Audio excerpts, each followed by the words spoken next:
Red water, please. We'll call to order, and if you join us in prayer and pledge, please.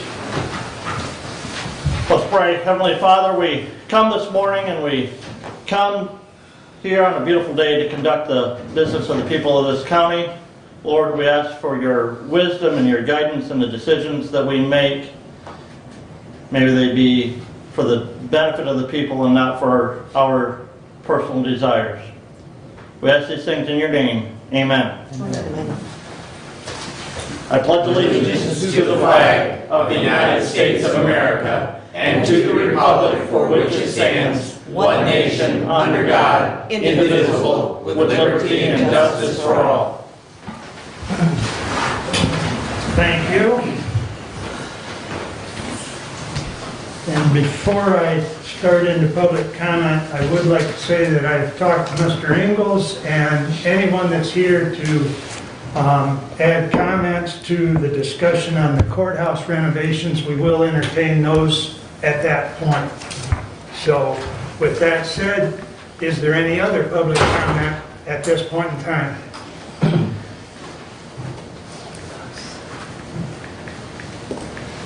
Anyone wish to address the board at this point? We will have another public comment at the end of the meeting. Good morning. Morning, Bob. I want to bring up a sort of subject, but I would like to bring these up to the board members so that there's two of you.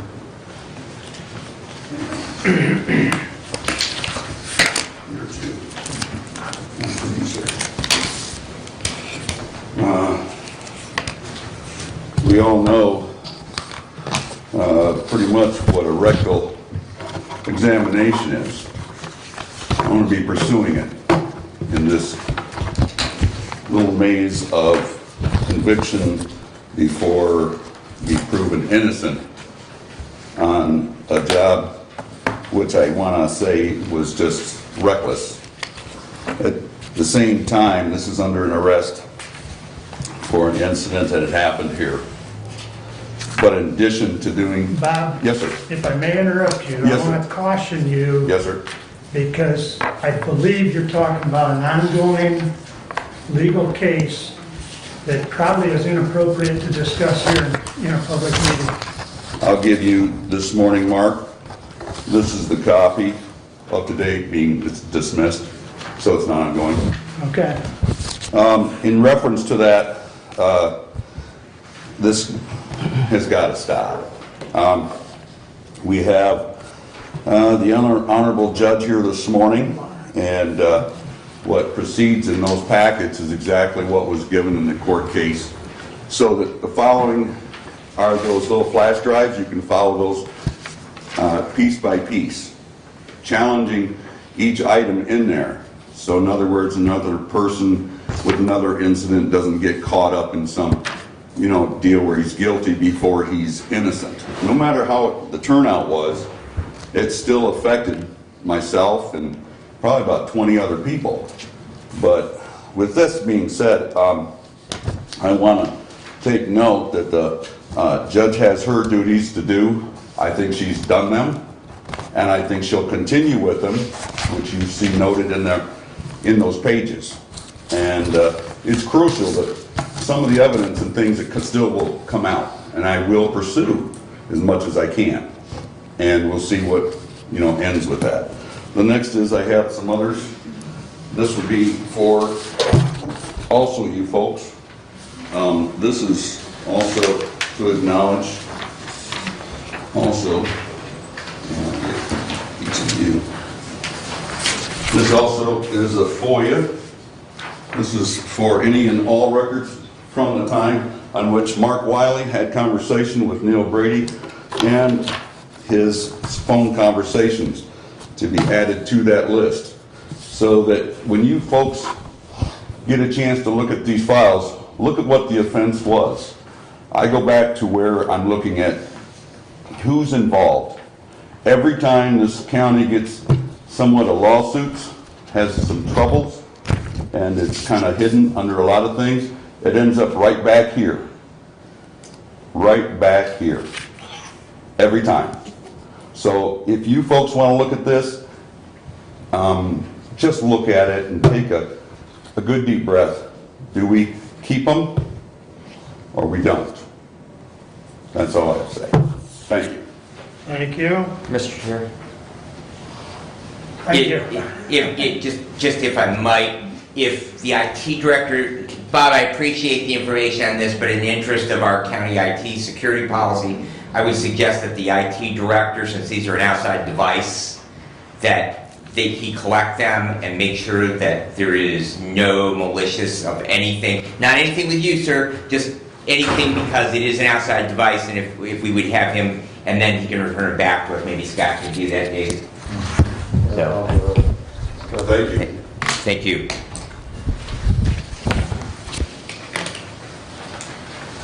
I'm Lori Boyd. Good morning. Good morning. I'd like to thank you for going to the effort of doing the resolution.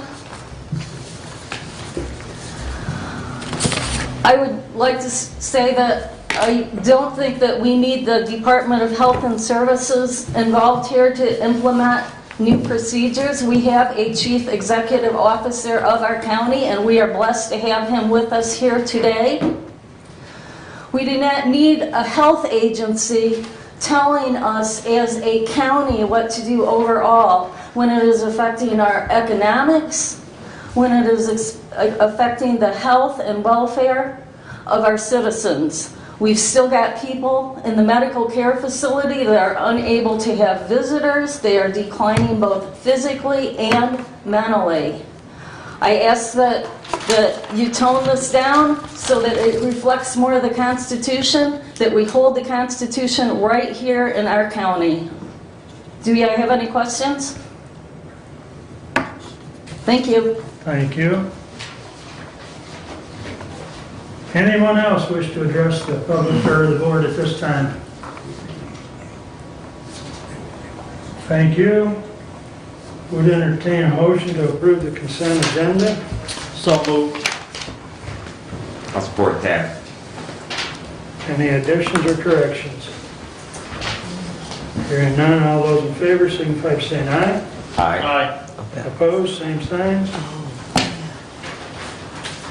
Passes. Correspondence is listed. Any comments on correspondence?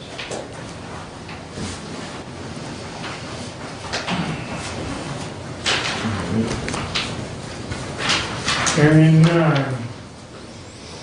We'll go to the regular agenda. I entertain a motion to approve. Mr. Chairman, I would need to add, after Mr. Sanford's presentation, we need to have a staffing update from Matt Shane at MSU Extension. So we would do that, said right after Mr.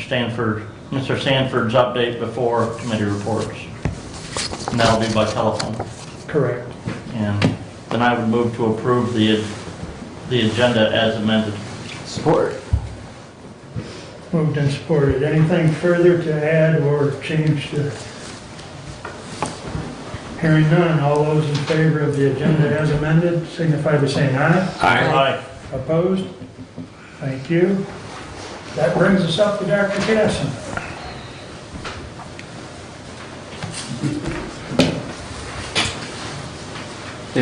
He has, okay, that's got it. There we go.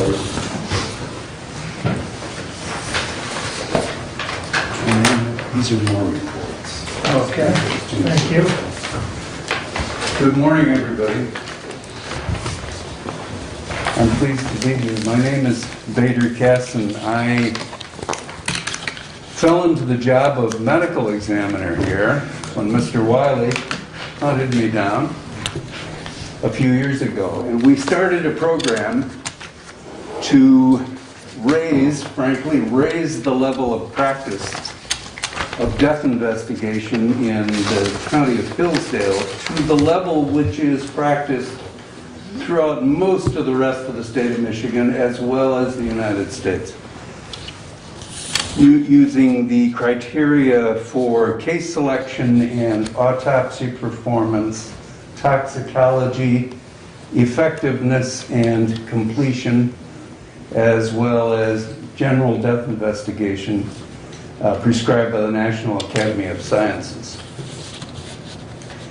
Let me start, and this is a review, by the way. I am here to review what we've done during the last full year, so during the year 2020. Mr. Wiley asked me to come do that, and I'm happy to do this for the board as well as anybody else who's interested. And by the way, before I start, let me say that we have put all of this in writing, and except for my comments, which are usually banal, but I've put all of this in writing in the form of charts and graphs and things that I hope illustrate in easier the summary of what we've been doing for the year and working in the area of death investigation, so that if I might summarize and remind you that a medical examiner's work is a person who is a physician who is charged with the responsibility of investigating the cause and manner of death. That is to say, the circumstances of deaths. All deaths that occur in a county or a jurisdiction, and in Michigan, our jurisdictions are divided by county. So each county is a jurisdiction, and we investigate those deaths that are reported to us according to certain criteria. And the criteria can be boiled down to pretty simple criteria, and that is there a death that is suspicious of being something due to other than natural causes? In other words, other than disease. So there are two big questions to ask. First of all, why did this person die? Did this person die of a disease or of an injury? If this person died of an injury, it is reportable to the medical examiner's office, and that is simply done by calling the dispatcher or 911. The other question to ask is, if this person died of something but the cause is not known, clearly we have a dead body, but the cause is not known, then that case is also reportable to the medical examiner so that the cause can be elucidated, can be investigated further, and can be known by virtue of investigation through interview with personal physicians, family members, people who know that particular person, investigation of the scene, and finally, if necessary, chemical testing and even autopsy. Okay, so that is what medical examiners do. They are charged by Michigan law to do those things at your bidding, but nonetheless to conduct those things in an independent fashion so that the truth may be elucidated and be stated very clearly, so that everything that we do, you should know, is reduced to writing. We don't do anything in secret. We don't keep secrets. All we do is investigate to the best of our ability and then reveal what we have found. Okay? So with that in mind, I have a series of slides that I can show to you, and hopefully they will help to elucidate some of the things that we did during the year 2020. But first of all, let me say that 2020, to no one's surprise, can be described as a different year from any year probably that any of us has known, unless somebody in this room is 100 years old or so. But not for 100 years have we seen any kind of a year like this from the standpoint of general health.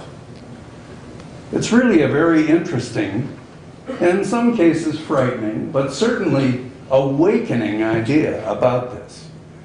Let me give you an example, and it's the biggest statistic I have for you. I started working in Hillsdale County without any idea of what was going on in Hillsdale County. And by the way, I've been doing this for almost 40 years. That's how old I am. Okay? I retired from the University of Michigan a few years ago after working there for 20 years. On my way running out of town, I was grabbed by the Lenawee County administrator, who said, "You're not retiring. You're going to continue working with us." And it didn't take long for Mark Wiley to learn my name, and he asked me to do the same thing. And the point of what people wanted was to raise the level of death investigation in the smaller counties, to do it as it is supposed to be done and is being done in the larger counties. Okay? So in 2020, as I said, the biggest statistic I have for you is something that I learned in 2017 when I came, 2018, which is the first full year I worked here, and 2019, where I had data that was interesting. And let me just tell you quickly, in 2018 we had 367 deaths from all causes in Hillsdale County. Okay, in 2019 we had 353 deaths from all causes in Hillsdale County, some of which are investigated by the medical examiner because they were reported to us. In 2020, we had 531 deaths from all causes. Many of them, as you know, from COVID complications. Most of them pulmonary, most of them lung disease. Most of those infections took lives and continue to take lives based on lung infections.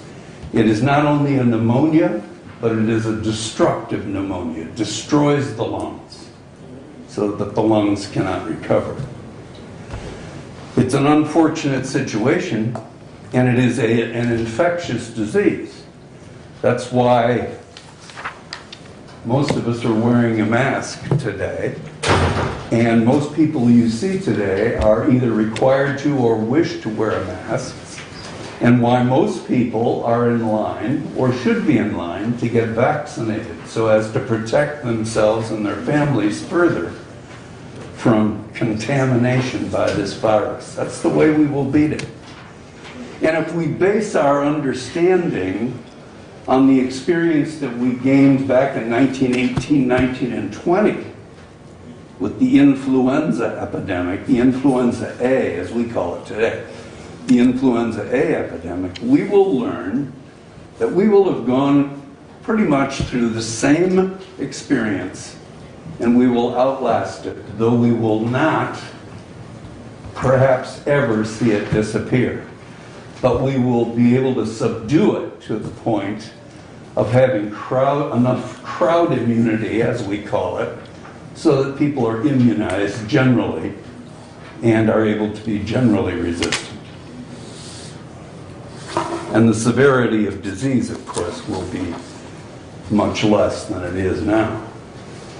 So last year we had, in 2020, we had 180 or 178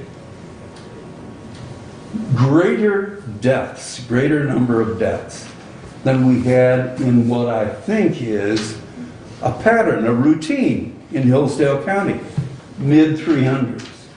We had 531 deaths. Of those, 28% were reported to the medical examiner, and on our first slide after this one, we can see there is a circular diagram, and you can see that 148 cases of those deaths were reported to the medical examiner for various reasons. Remember, either because it was known to be due to an injury of any kind, or it was simply an unknown cause of death and needed to be elucidated so that we can write accurate death certificates and keep a proper record of why people actually do die.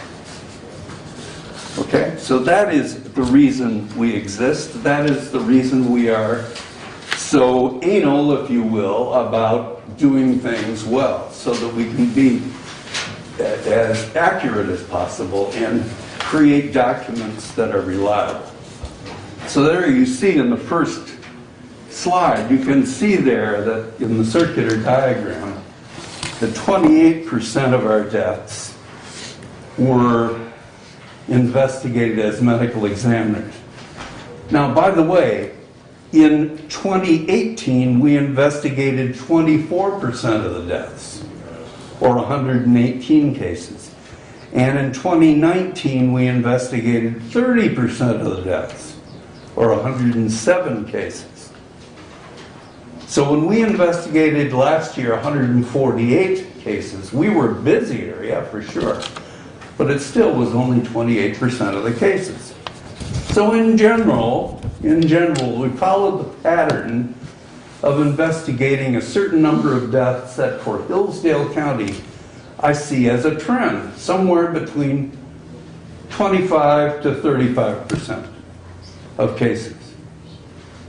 So in the future, you should remember that. When people come in and say, yeah, you should be investigating 50% of your deaths. And you should say, no, we know already from good experience by national criteria that we are investigating through the medical examiner's office about 30% or so deaths every year, in spite of the fact that the numbers or causes of death are various. By the way, let me say that because a death is known to be due to COVID infection, remember that is natural. It is a disease. And by itself, it does not require reporting to the medical examiner. So the death by COVID is not necessarily in and of itself a criterion for reporting to the medical examiner. Okay, and the reason for that is that it's a death that is natural due to disease. Okay, now on the next slide, you can see when we break it down by these last few years, full years that we've been working here, under these new criteria of investigation, you can see how it works out. I've said already in 2018 there were 100, and that's the bottom bar, it's 118 deaths that were investigated by the medical examiner. 53 of those deaths were autopsied. Okay? So a little, just short of, well, what was it, about 45% or so? 43% were investigated by autopsy as well as by inquiry. Okay, in 2019 we investigated 107 deaths, 41 of which were autopsied. And there you can see it's about 40% again, right? A little over 40%. In 2020, we investigated, as I said before, 148 deaths out of the 531 in the county.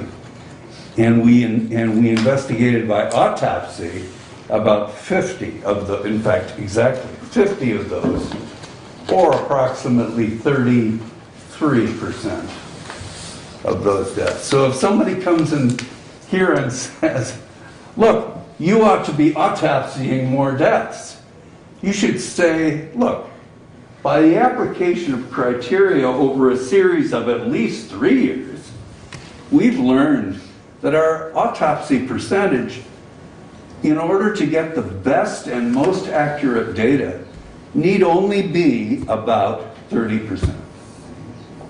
Okay? Okay, let's look at the next slide. And you can see that if you wonder, who do these deaths occur to? And, are they male or female, and what is their age group? You can see that the deaths, and by the way, we are talking here about the autopsies that we did. You can see, the medical examiner cases that we did, so 148 cases.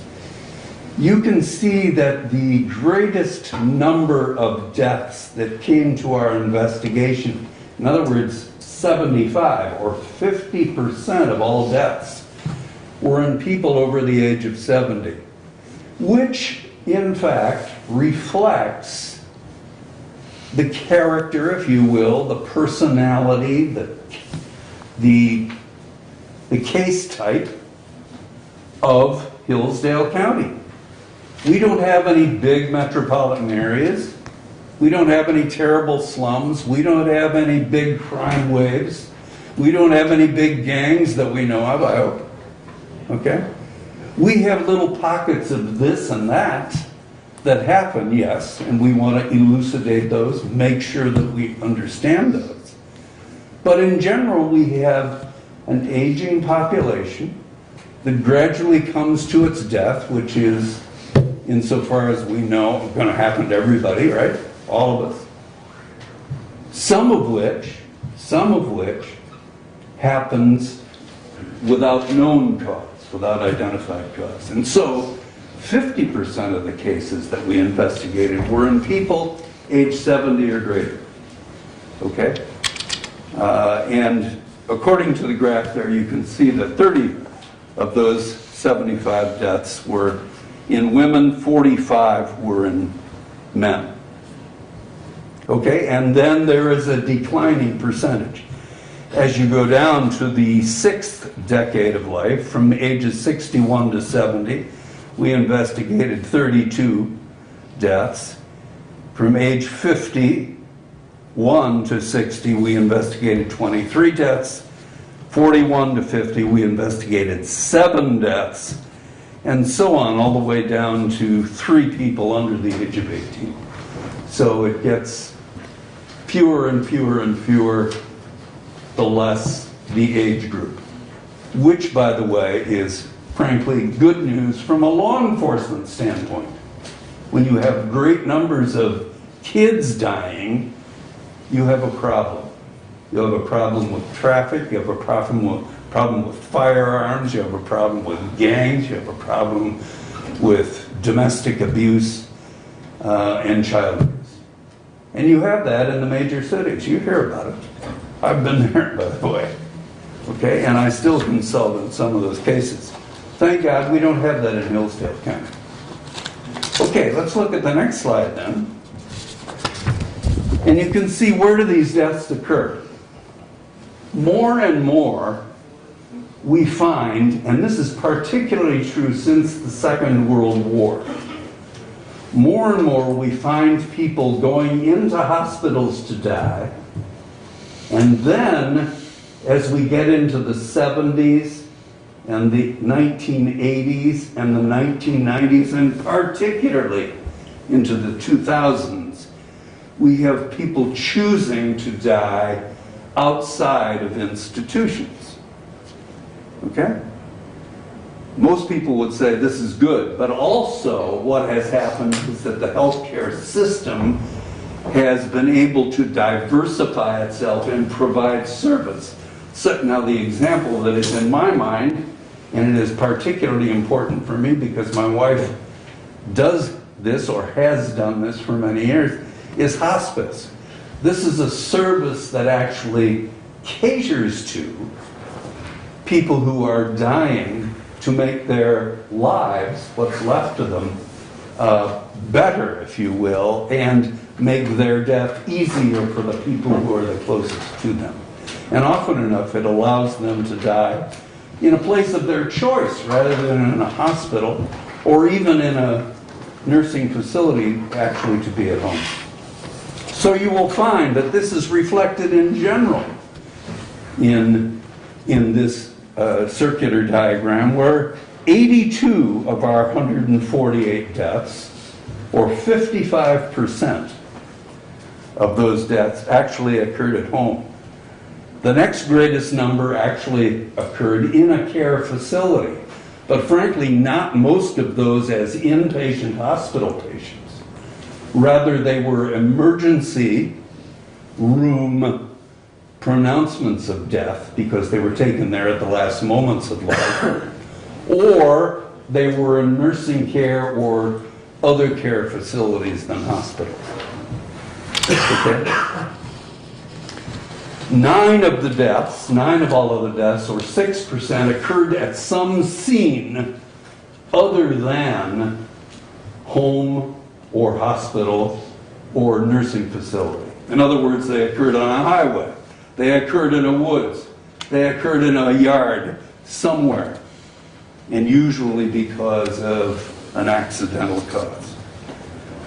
Okay, and then fortunately to say, because I'm involved in this by consultation all over the country, deaths in custody, in the hands of police officers basically, and that meant either in prisons or in jails or even in the backseat of a patrol car, did not occur at all during 2020 in Hillsdale County. Good thing.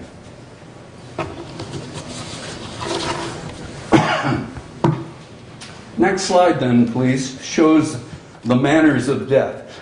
The manners of death are listed at the top, and they are categories into which we put all causes of death. There are many, many, many hundreds, thousands of causes of death. But the manners of death, that is to say, a summary statement about whether it was due to a particular disease or to a particular injury, fall into the categories of natural. It's a natural cause of death. 18th century philosophy, right? It's natural. It came out of nature. Okay? It was caused by God, quite frankly. It was a disease. And it's any disease that causes death is a natural death. Okay? If it is an injury, then it's either unintended, like an accident, or it's intended by oneself. We call that suicide. By somebody else, we call that homicide. And finally, medical examiners are allowed the category of indeterminate when it can't be determined with enough accuracy beyond approximately 50%, or, as I like to teach, that it could be due to at least 2 other categories.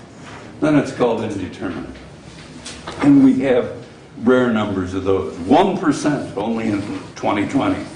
But fortunately, 83% of our deaths investigated in 2020 were natural. You can see that big red area up there. The next 16 deaths, or 11%, were accident, and that means they were unintended deaths. They happened by virtue of the occurrence of some circumstance. Okay, a vehicular accident, a falling tree, you name it, that sort of thing. We had both of those. Okay, 5% were suicide, and only 1 was a homicide. Okay, then in the next slide, it shows another circular diagram, and this divides autopsies by manner of death. So we looked at them previously by types of death, manner of death. Now we look at them, or all deaths. Now we look at the autopsies. Remember, we had 50 autopsies.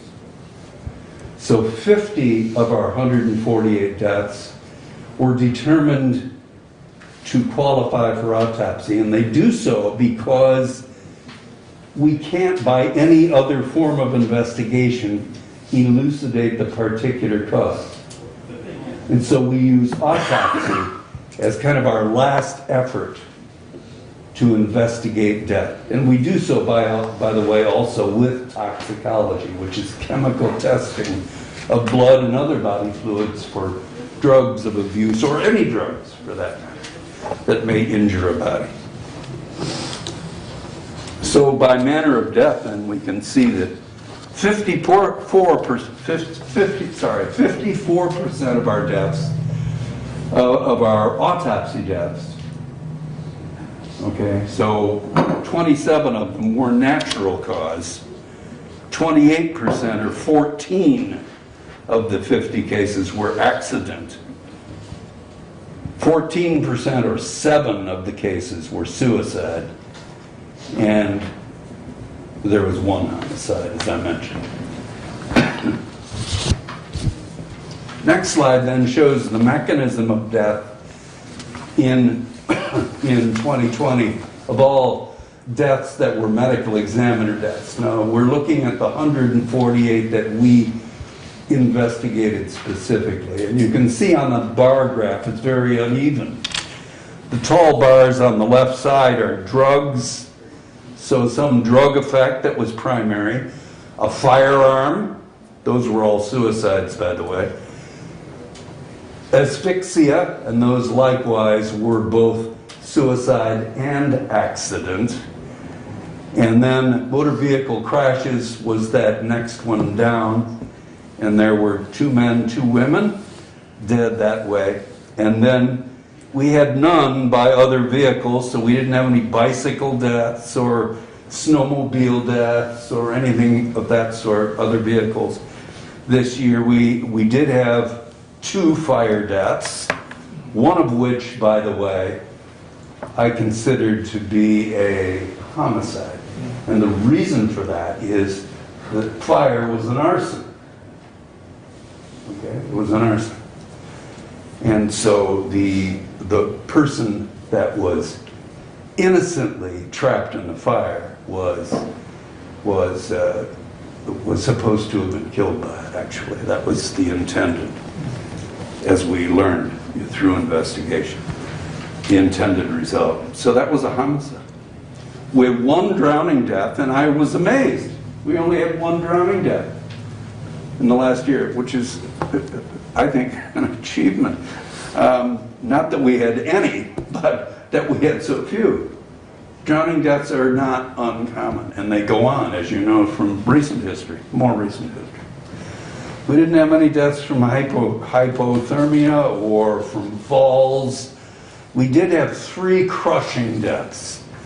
And this is particularly sad because you can see that not only are they accidents, but they are so not intended, but they are gruesome.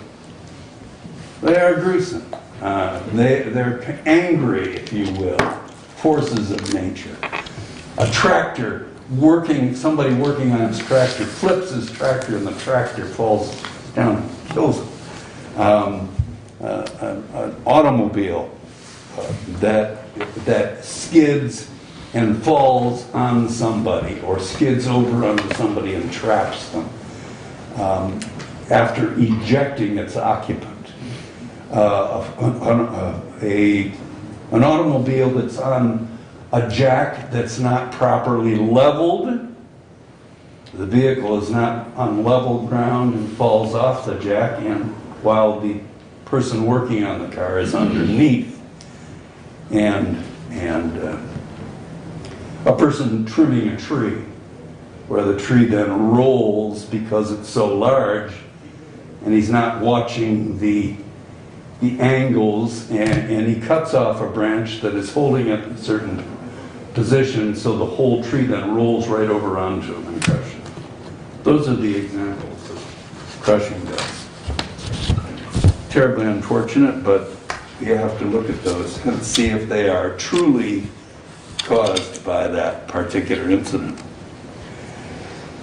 The next slide then shows the total ME cases, and that's 148, remember.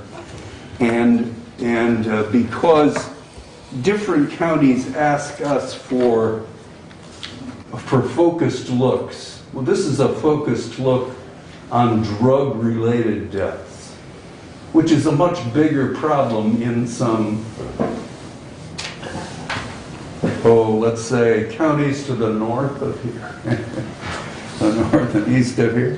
Fortunately, it's not a big cause of death here. Only 5 cases, or 3%. But drug-related deaths are a real scourge in a lot of communities. Next slide then shows specifically some categories of death, starts us there. And if you want to look at the suicides, you can see the age distribution of suicides in the next one. You can see there's a spike in the age 50 to 59, but otherwise they are distributed. We had one under the age of 20 and two over the age of 70. Suicides by mechanism of death, people often ask that. That's the next slide, and it shows that we have only 2 mechanisms used in this county in the last year, and they are either a firearm or asphyxia. Asphyxia is usually the mechanism is hanging, a self-inflicted injury. Next slide shows accidents, and the accident distribution is what you would think. It has a cluster at an early age, that is to say under the age of 30, and then it levels off. We have 3 cases occurring over the age of 70, all males.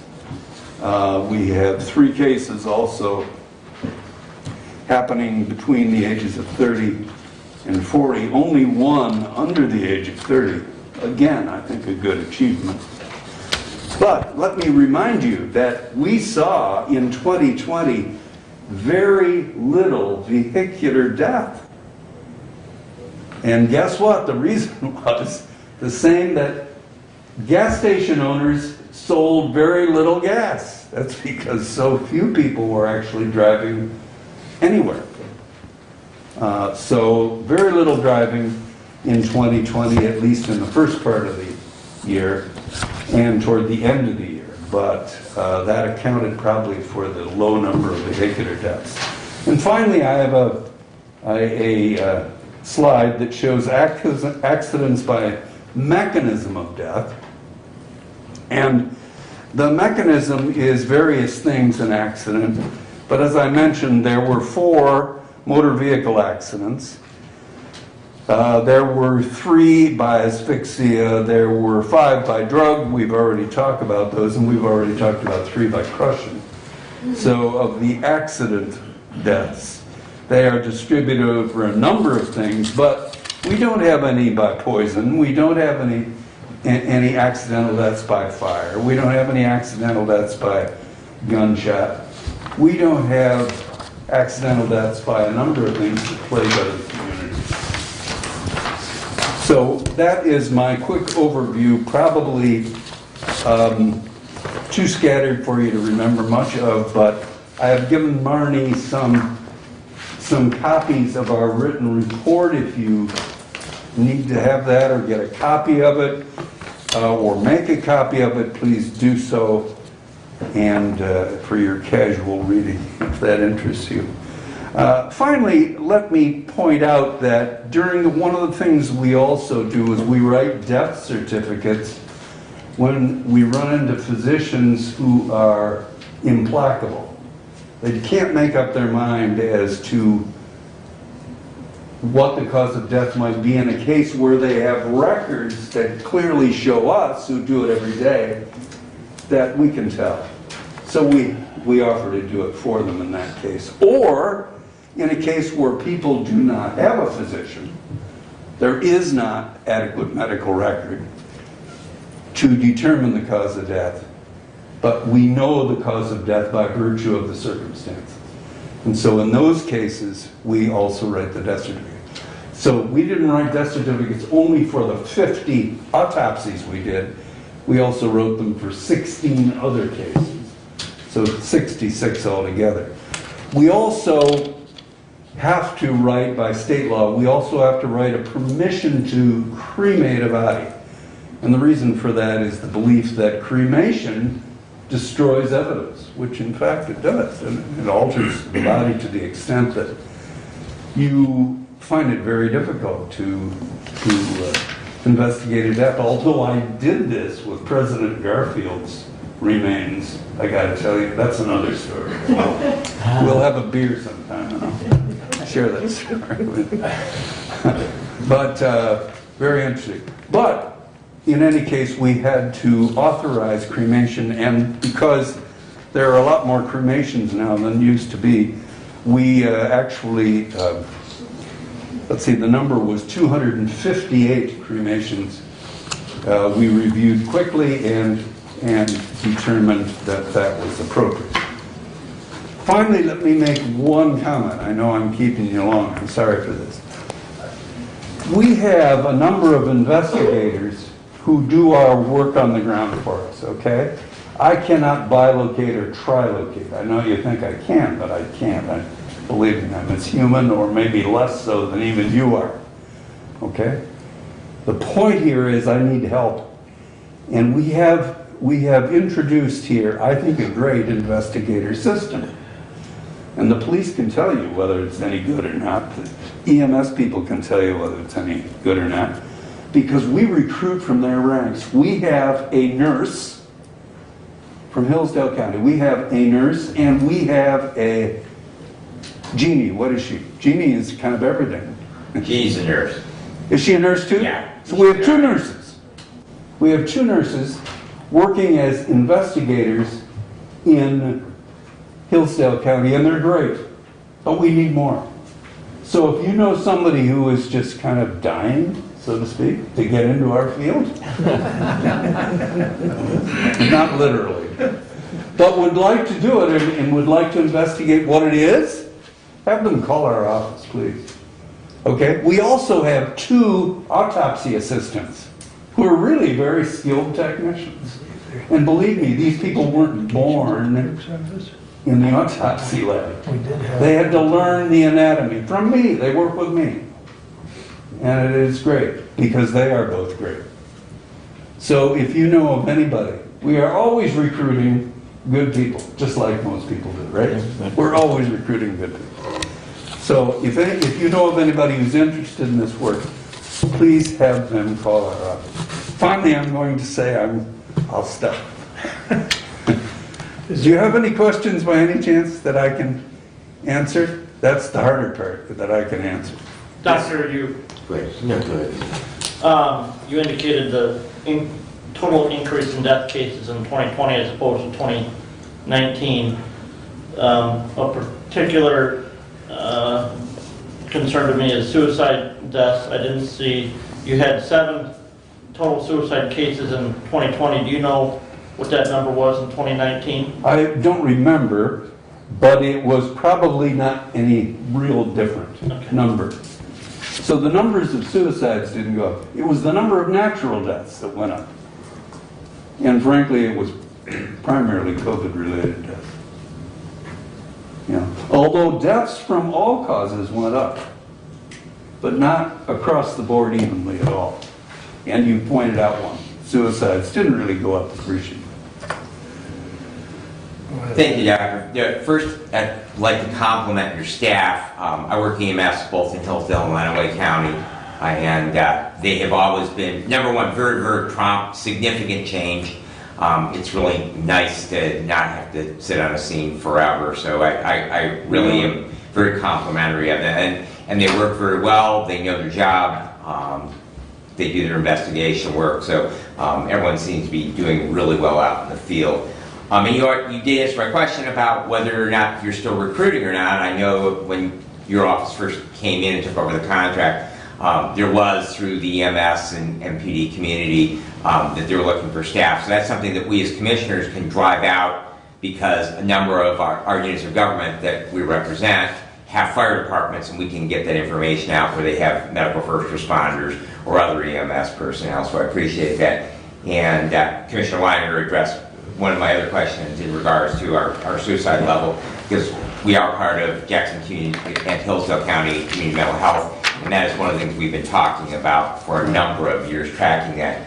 I did want to come back to the increase in deaths, because Commissioner Wiley is very good in getting to us from the health department those stats regarding COVID deaths, and I have, according to his most recent report, that we've had 77 deaths since the beginning of the declaration of the pandemic. I believe that would have been March of last year, so that includes some deaths in this year, yet we have an increase of, say, 180 deaths, so we have over 100 deaths which are not necessarily attributed to COVID, and wondered if you had any insights to that, why we've had such a significant increase in our death rate, Well, at least the number of deaths. I mentioned, thank you for those comments, by the way, and for your compliment as well. I appreciate hearing that. or hearing anything about our performance is important, because I reflect that back to our staff in our monthly meetings.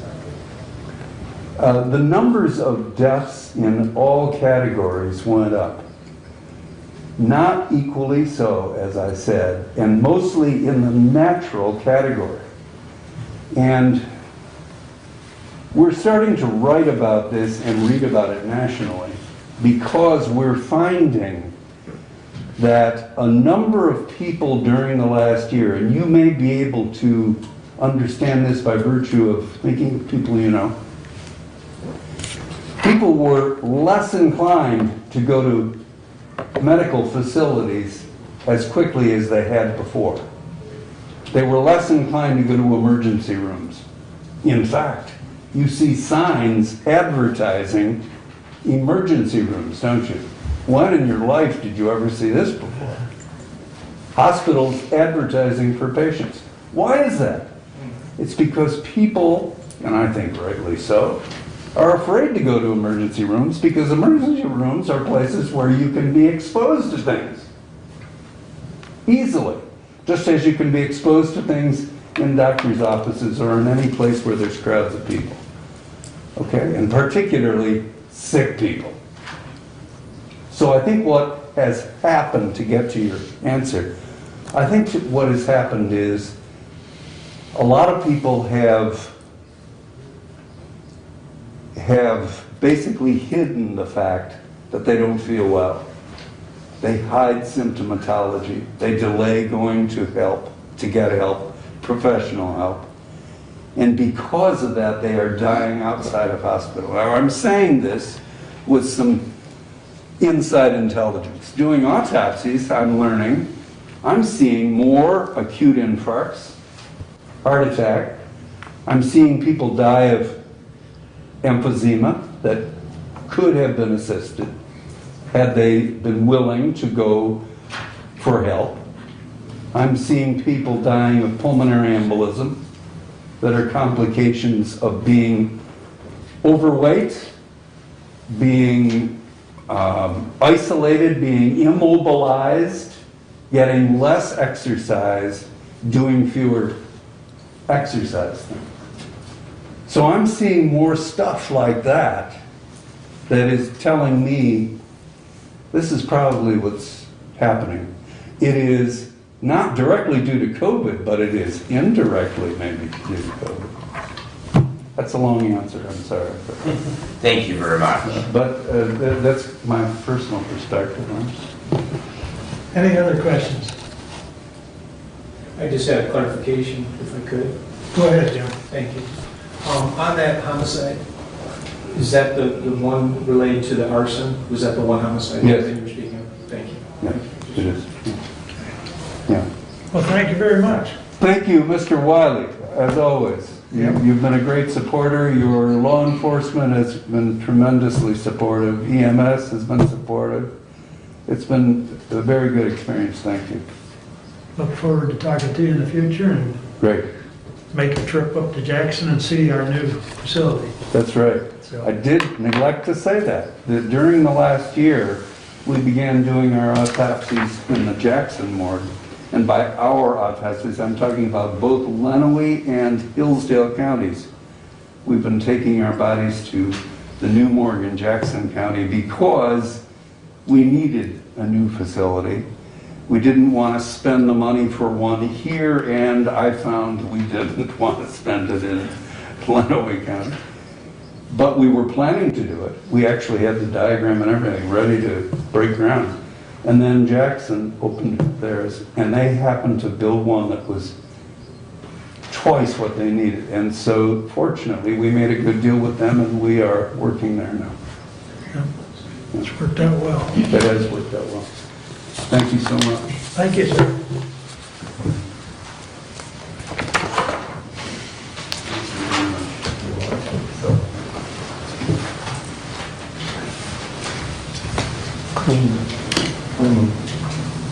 All cleaned up.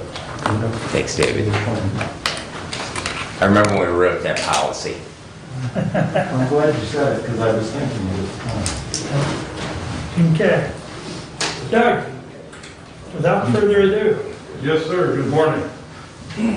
On the way up, may I say how nice it is to work with the good doctor at Central Dispatch. His people are always responsive to us, they answer right away, and that works well, much better than those that remember the old system. We won't go there. Just a couple of things before I begin, however, I would remind us all, this is Severe Weather Awareness Week. I know it hasn't rained in forever, but I think that will change, and some of that might be stormy. And just a real quick update on the Emergency Management Storage Building. Mr. Graves and his company have delivered part of the materials, so I expect that to get started fairly soon. Good. But the first reason I'm here is to request permission to replace a dispatcher. We have a resignation, and so I need permission to hire another part-timer at the beginning rate, first step of that level. We can talk at all, any questions you have, but that's basically the need. Any questions on the You replacement? said you had. Do you want to handle those both together, the resolution and the motion on that, Mr. The motion to Chair? hire would be separate. I understand, but do you want to wait till he concludes his report and then do this piece of business? Or do you want a motion now? Let's do it right now. All right, I would move we allow Doug to fill that position. Second. Moved and supported. Any comments or Now, questions? Doug, you said you had a resignation. Is that Yes. person retiring or moving to other employment? They're looking for something else, I believe. We've not received any inquiries for references, but yeah. Okay. Some of us aren't cut out to Monday through Friday, or 7 days a week, 24 hours a day, some of that kind of stuff, you know. Doug, how long was the employee that's leaving with you? Just short of 2 years. Okay, so I'm trying to get an idea of the cost benefit and the training. I mean, you have a fairly long training program. We spend a good chunk of money getting those people trained. We don't So- see and it I know you don't have a often. lot of turnover.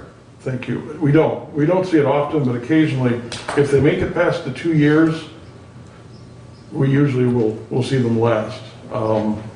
As much as we try to vet them and talk to them and tell them, it's going to be your birthday, Christmas. It's going to be every Saturday, not every Saturday, but a lot of Saturdays. Be the holidays.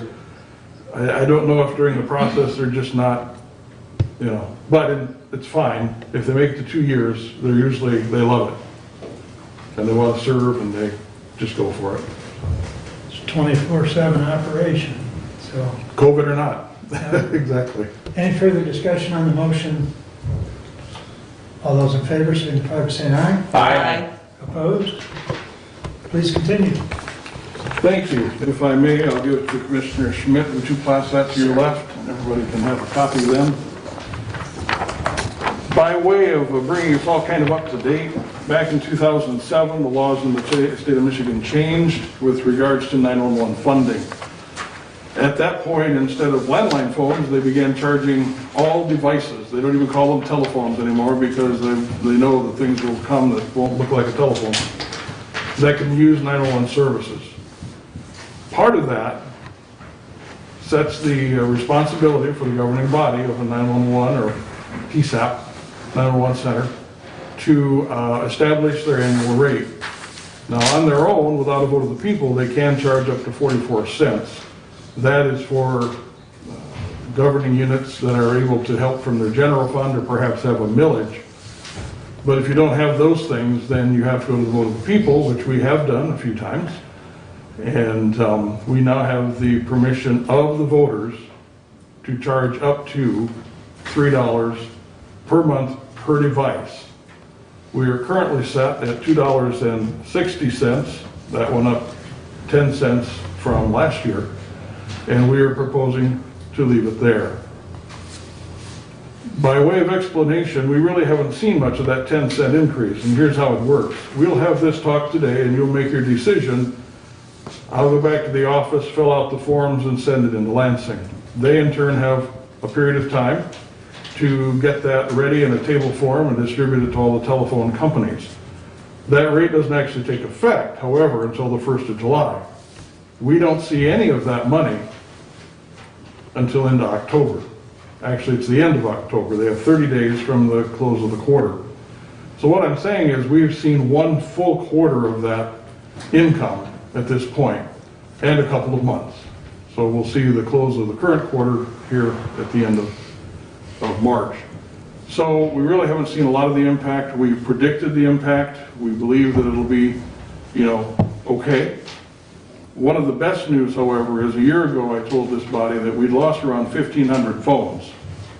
The number of people paying had gone down that much. Thankfully, from that year till now, it's about the same. And it always fluctuates a little bit, people moving phones. Way back in the beginning, it was a steady decline as more and more of us turned off our home phones. I still have mine, but most people don't anymore. And, that took numbers right off the top. But that's not happening quite as much these days. So especially last year to this year, we're not seeing much of a change there. So our board, after reviewing my recommendation, Tracy and I talk about it and we come up with something. Our board looks it over, they ask us all the questions, and they adopted our recommendation to leave it alone at $2.60 as it's been now since the 1st of July last year. I'd be glad to go over any of the other things on the item I've given you as far as the averages, the income, the expense. There are some projects we need to work on. One of those actually just went online March 8th. Our old radio system, not the radios, but the control system reached end of life. One of those things that just annoy me, they just don't have to support it anymore. So we had to buy a new one at the tune of $252,000 plus dollars. None of that has come out of our fund balance yet because of the delays in getting the equipment around, and it's COVID all over again. Whether it's a refrigerator that you want to buy or a radio system you want to buy, it just takes longer. Doug, why is, looking at this report that you just gave us, why is your quarterly income vary so much in the third month of each quarter compared to the first 2 months?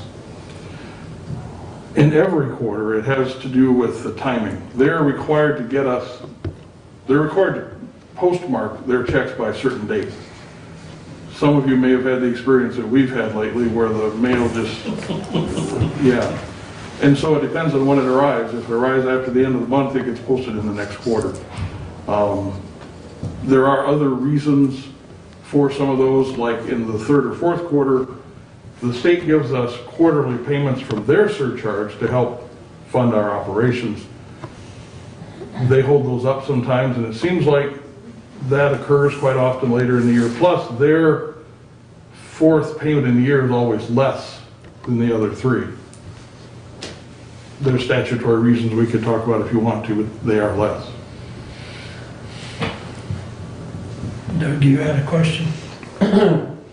On 2021 budget, I see income of 303,000 plus and expense of 335.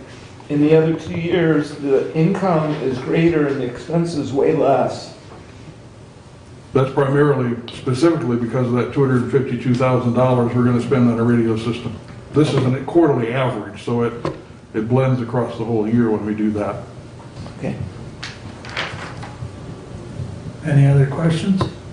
We've been saving for that we knew it was coming. Thank you. Is there any reason why the first quarter of 2021 actual came in quite a bit higher than what you expected? Probably some of the fourth quarter monies didn't arrive until after January 1st. In fact, I forget which supplier it was, that was huge. There are a lot of suppliers that send us less than $100, the smaller ones. With the bigger ones, and you can name them, I'm not allowed to under state law, they send us some $50,000, $60,000 checks. So you don't expect that to continue throughout the year then? I expect it to continue when the mail is slow. Thanks. Anything else? If there's no further questions, Brad. Great, so the resolution, all right. Please, sir. All right, resolution 21036 to the Honorable Board of Commissioners, the operational telephone surcharge for enhanced 911 services in Hillsdale County shall remain at the rate of $2.60 per month on all devices capable of utilizing 911 services effective the first day of July 2021 and continuing throughout the last day of June 2022. We hereby instruct the County Central Dispatch 911 Director to notify the State 911 Committee of this rate as prescribed by law, and I would move for adoption. Second. Moved and supported. Once again, further questions or discussion? Just, Mr. Chair, if I might, Go ahead. because we have a number of new commissioners, Doug, if you could just give us the history and our current, our lowest that we have ever charged per device per month over the years, and then under our millage, what is the maximum that we can charge? But unfortunately, we don't have a millage, it's a surcharge. Well, I'm sorry, yes, I'm sorry, it's a It charge. happens to me, too. Yes. We started out $2, I think, way back. I'd have to look for sure. I remember once we took back a nickel and gave it back to the users, Yeah. so quite a few years ago. Yes. And we've done that, step back, whatever. So it started out there and it's slowly stepped up a nickel or 10 cents at a time until today. There's two sides to that coin. One is, I guess I mentioned both of them. One is when we lose lines, we still have to pay the bills, so that's one reason to raise it. The other reason is, like everything else, our costs continue to go up. We've been able to maintain a lot of stability. We're very cautious on everything that we spend. We look and try to save. And Tracy and I do stuff around the place, fixing. In fact, Tracy might be out at Woodbridge right now trying to restart one of our radios. I got a text while I was waiting here. We do things like that instead of automatically calling the radio guy to come and check it out. And we're not shy to try things carefully that we know we can do, and it saves a lot of money. When the radio guy does have to come, we watch and learn. And some of the stuff, he has equipment, we can't begin to do that. But we shovel our own sidewalks, we do whatever we can to make it work. Well, and I will compliment you. You paid for your building, so you had a lot of that money in the bank. I think you borrowed a little bit when you first built it, but you were able to pay that back out of your operating. We're still working on that. It was about $1 million building. We Okay. had $600,000 in the bank. We put aside in CDs over a period of time, several years. And so we borrowed $400,000 over 10 years. So we have probably 5 years to pay. Okay. But you've been very good. And then the towers, I know we used to lease some of those towers from Frontier Communication. We own those now, so that, again, I know you've constructed a couple. So you are very good as a fiscal manager, so you're to be complimented. Well, We appreciate it. I have a very supportive board, and this body has always been supportive, so you're only as good as the people that you work for. But you're right, those towers are huge. We used to spend $2,000 a month, and we bought them together for like $50,000. But frankly, it wasn't the towers we bought, it was a piece of real estate. Those towers, frankly, are old, and it mentioned at the bottom of my sheet there that if we continue using our current system for too much longer, we're going to have to replace those. But if we go to 800 megahertz, the state system, which I honestly believe we're going to have to do someday, how we get there and when we do it is, we'll need the support of this body to decide that. Those sites, but really that real estate is there. It's already cleared with the airport to have, towers up in the air and the glide path and all that good stuff. So it was really an investment, not only for the current use, but possibly future use as well. Sure. But anytime any of you have a question, feel free. Commissioner Schmidt can visit us. We appreciate that. Of course, Commissioner Wiley, Commissioner Bendon, you're quite familiar with us already, but we're more than happy to give a tour. And I intended for like a half hour, and you were there, an hour and a half or something, so. And I will say through that conversation, when I talked about the Jonesville boot, I went back to our board, and I would say all of our board was under the same assumption I was, that it was connected to 911, so superintendent will be following up on that, because that was her understanding as well. So that was a good thing that came out of it.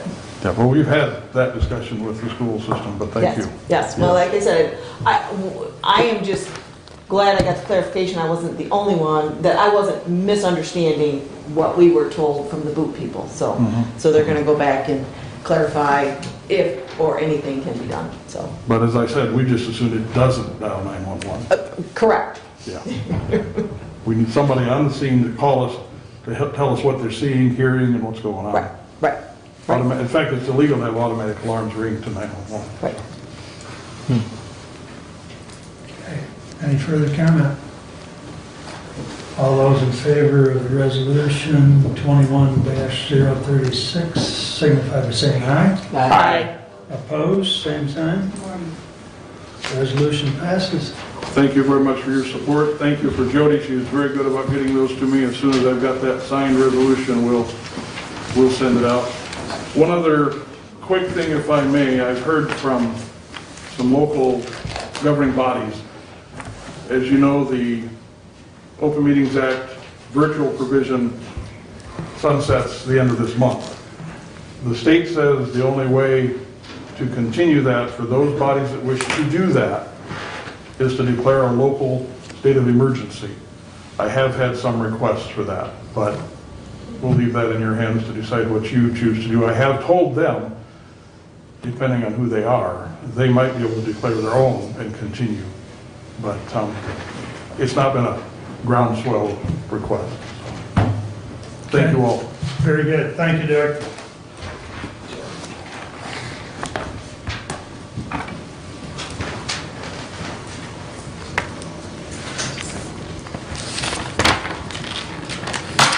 All right, I'm going to continue with my report now. No. I'm sorry. We're going to go Oh, Matt. that's right, we do have Matt, don't we? I'm sorry. Before we go any further, does anyone want a copy that's in the audience of the medical examiner's report? I'd like one. Okay. Jody, would you mind getting him, there's the number right there. Thank you, Brent. Could we maybe get David to throw that up on the website, the county website? The DME report, that would be a nice It's thing. in our packet. It's in our packet, but if we could just throw it up on the informational tabs on the website. We can do that. If you could do I that, gotta talk that'd to be- him afterwards Okay, anyways. yeah, it'd just be a nice piece for other counties to be able to, Yeah, that's fine. Make a tab of its own. right, exactly, so, yep. Yeah. And we can throw it under public safety, or we can throw it under the commissioners, wherever, but just so that it's accessible.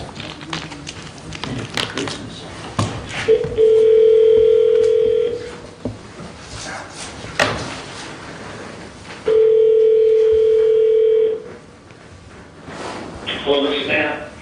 Good morning, Matt. Mark Wiley, you've got the Board of Commissioners, and you have the floor, sir. Oh, good morning, thank you. First of all, Commissioners, thank you very much for letting me handle this over the phone with Kim's resignation coming up at the end of late last week. And having a board meeting today, very fortuitous timing to be able to squeeze this on the agenda, so thank you for that. And I apologize that I couldn't make my schedule work out to be able to be down there in person today, but really appreciate the opportunity to do this by phone, so thanks again for that. So my official request is with Kim Jackson, who is our 80% time support staff person currently working Monday through Thursday at the office. Her resigning for a full-time position in the equalization office. Would like to just request to be able to refill her position to keep our support level in the office at its current status. I'd be happy to answer any questions that you have about that. Matt, Brett Bensley, what level will that be coming in at? I believe that Kim is at a level 6. I think is her current status. So you'll be replacing at that same level then? That would be ideal, yes. If we needed to make an adjustment, we could certainly consider that, but some of the work that Kim does, I think, warrants that level. And just one other question, one of the things we're talking about is we're trying to collect job descriptions. Do you have a job description for that position? I believe that I do, yes. When we filled, if not, I will certainly create one from other county support staff positions, but I think that I do have one. I'm happy to send that along to you because we refilled our 40% time position with Laura Miller a few years ago, and I'm sure we had a position description at the time that I can update to match Kim's responsibilities, so I will get that sent to you as soon as I can. Awesome, that would be wonderful, thank you, we'll look forward to seeing that. Matt, this is Brent. The only question that I had on this is because Kim had worked 4 days for extension, but then, or at the extension office, and then had come and worked 1 day at the equalization office, doing stuff there for the planning commission and stuff. I wasn't sure if this new position, or the filling this is going to be the same type role, 4 days at extension and then 1 day back at equalization. Do you know? No, it will not. This was I believe that Nick's filling the full-time position. I think Kim will probably continue in that work would be my assumption. I didn't ask her specifically about that, but the extension position and what we're asking to refill is our 4-day-a-week position because that's what we have budgeted and allocated, and if that person were to get hired in some other county function, as Kim did, it was a separate process for that 5th day a week that was independent of the work at extension. So Okay. to the best of my knowledge, no, this would be an 80% time, 4-day a week position for extension only. My questions are answered. Okay. Kathy, you got anything? I'm good. Move to approve Matt posting the position at MSU Extension for a 80% Second. employee. Moved and supported. Any other further comment or discussion? Hearing none, all those in favor signify by saying aye. Aye. Opposed? Motion carries. What else did you have for us this morning, Matt?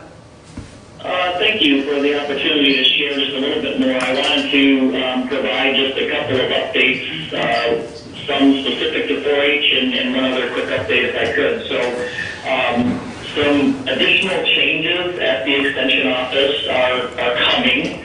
Inza Raymond has indicated that she would like to retire sometime in the near future from her 4-H role with the county. So what we have been able to work out with the Children and Youth Institute on campus is that Inza currently does some science education work. We're shifting her to a half-time educator university position for a period of time, probably no more than 6 months to a year, effective June 1st.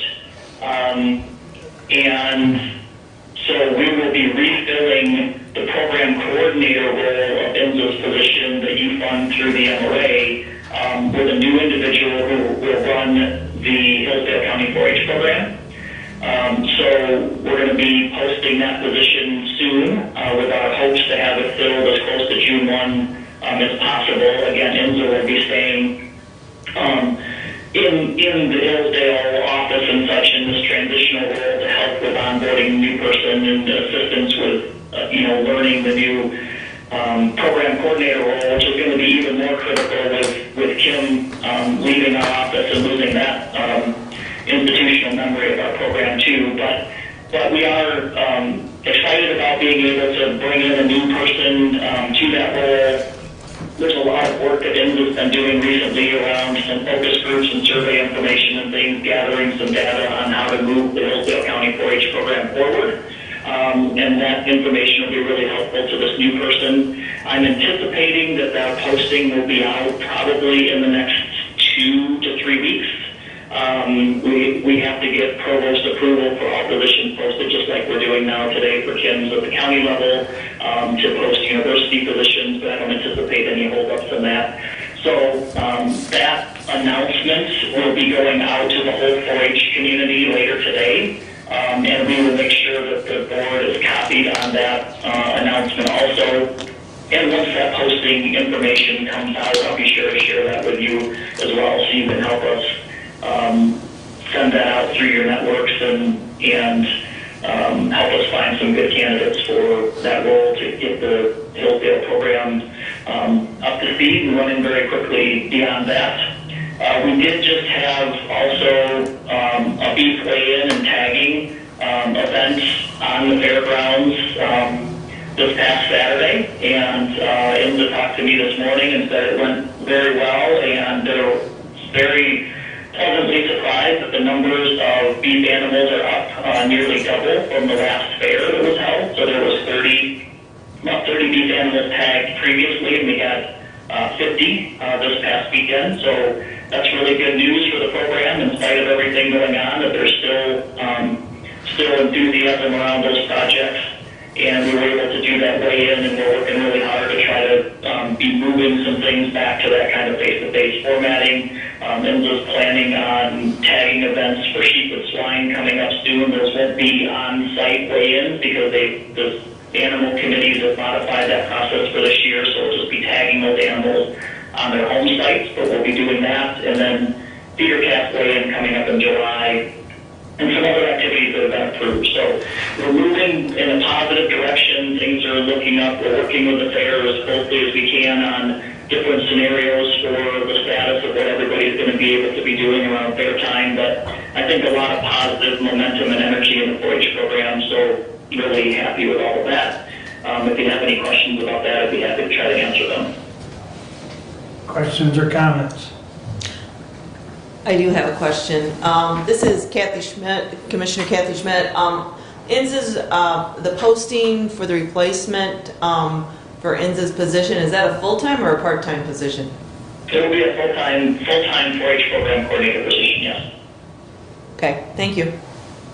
Anything else? So Matt, did I miss, did you give us an update on when face-to-face with 4-H was going to start back up again? I don't have that, yeah. We don't have anything on that yet. That's a broad question. I mean, there are some face-to-face things happening now. So there's some approved activities we have on our website. There's an approved activities list of things that club leaders can do, getting back to, moving that direction. There's, kit drop-off, porch drop-offs for different projects. There's, they can go to the bank and do bank statements, get their club things back up to space. We're approving weigh-in and tagging events as pre-fair activities.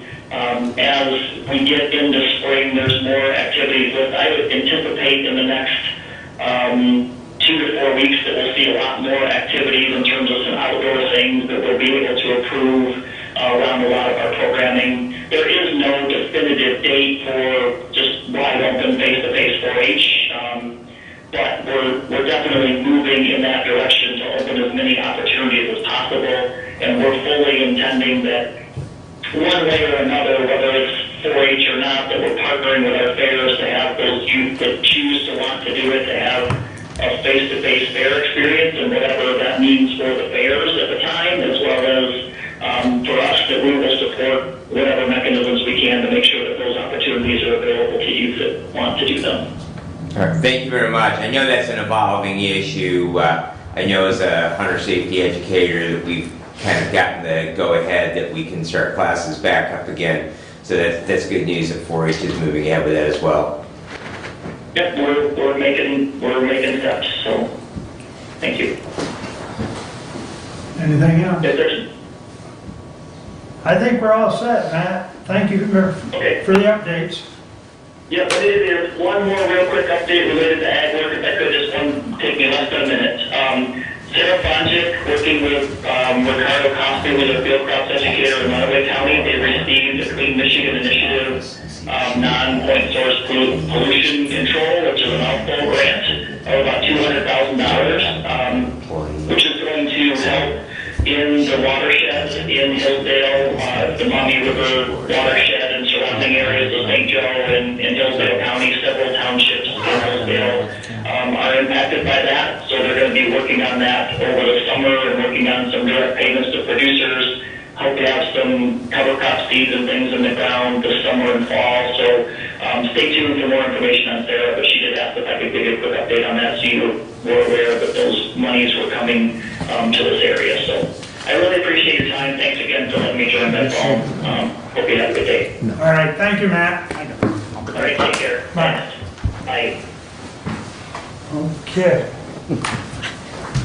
Now, Commissioner Benson. All right, You sorry. may continue. Sorry, I missed my note that we added Matt in there, so I did not Not a problem, not a want to problem. slight him. All right, just a few things from public safety. I'm sure, Commissioner Wiley, that you got the email that we are going to be meeting with the sheriff and the undersheriff next week regarding the future of 800 megahertz for the sheriff's department. The Community Agency Community Development Committee met on March 17th. Good piece of news for Hillsdale County that Hillsdale County Head Start has been approved for year-round Head Start. And the reasons why that is because number one, Community Action Agency owns the building in which those facilities is. They're not leasing it from a school district, and they also have kitchen facilities there, so they can provide lunch. So that they will be starting up and having year-round Head Start there. Doug talked about things from the 911 board meeting last week. They do that big chunk of money. If you look at their financial statements, they've got a couple $100,000 that they're sitting on for the new radio consoles that they purchased, finishing up work with that. Also, I did receive at that meeting that Waldron Ambulance Service, right, Waldron Fire Department and Ambulance, that they now have their automatic vehicle locators up and going on their ambulances, so Central Dispatch can now see where those ambulances are at. We're still waiting to hear whether or not Addison, I know Addison did have the equipment purchased, but like many people, they've been having problems getting the techs out there to do it in little pieces and parts, so I will continue to keep you updated on that. We do have a professional standards review organization meeting for our medical control authority on the 24th. Have CA board meeting coming up on the 25th. And this next week I am going to have a meeting with Mary Beth Leonard at Lifeways in regarding to working towards a mental health treatment court, as well as hoping that we can get a handle on our behavioral patients getting out of the hospital. That continues to be a significant issue. I know I heard from some of our crews in Jackson yesterday that the behavioral unit at Allegiance was at overflow capacity. So that does continue to be an ongoing issue in our communities, and getting those patients on to correct treatment is a very, very important thing. The Ambulance Association will have their quarterly meeting on April the 25th. We will be talking at that time about creating a county-wide medical first responder forum, and also creating a policy that the Ambulance Association will embrace for resupply of the various medical first responder agencies throughout the county. I would remind everyone that wildfire danger continues to be very high. We've had a number of fire chiefs. I know Addison was the most recent, and although Addison Fire is in Lenawee County, they do cover Wheatland Township. And they do have burn bans in place, and so the wildfire danger does continue. I mean, my fire department last Sunday was out on 3 different grass fires, so be careful. Even if you have those outside trash burners, make sure you got a cover on the top of them. Any burning that you're doing, you want to make sure that the wind is not going. All right, just a couple items from the district. Hillsdale Township, and Commissioner Ingalls was there as well.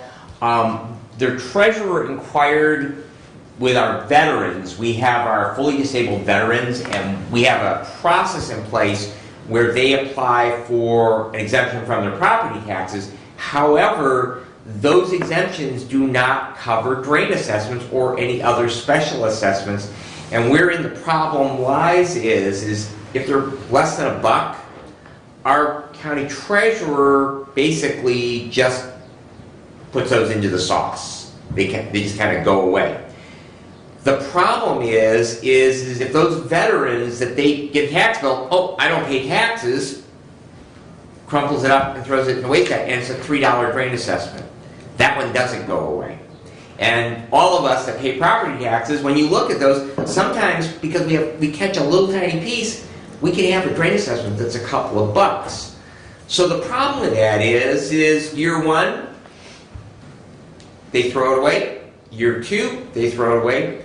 Year 3, now it's in tax foreclosure.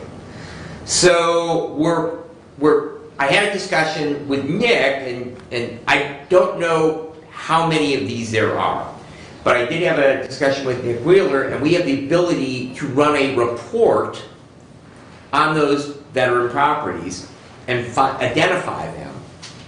And so I'm trying to get all of the pieces, and Mark, I'll be meeting with Renee to see perhaps if we can find a way on those, when we identify them, that we can fund them and work with the treasurer as well, so we can have all those moving pieces working together. So I think it was a really excellent point that was brought up by Kelly Lantis, and something, we haven't had these property tax exemptions for our fully disabled veterans in place for a lot of years. And so I think that it's something that's probably going to come up, and since we don't really have a mechanism in place to deal with them, we want to make sure that we are getting ahead of the issue. So I just want to let you know that I thought it was an excellent point, and I am working on that. Amboy is moving ahead with paving all the roads on the east side of Lake Diane. Of course, on the west side of the lake, West Diane Drive, Horn Drive, and Circles back in there, they paved all of those about 10 years ago. In fact, long ago enough that they have actually gone back through and seal coated them, again, done maintenance on that.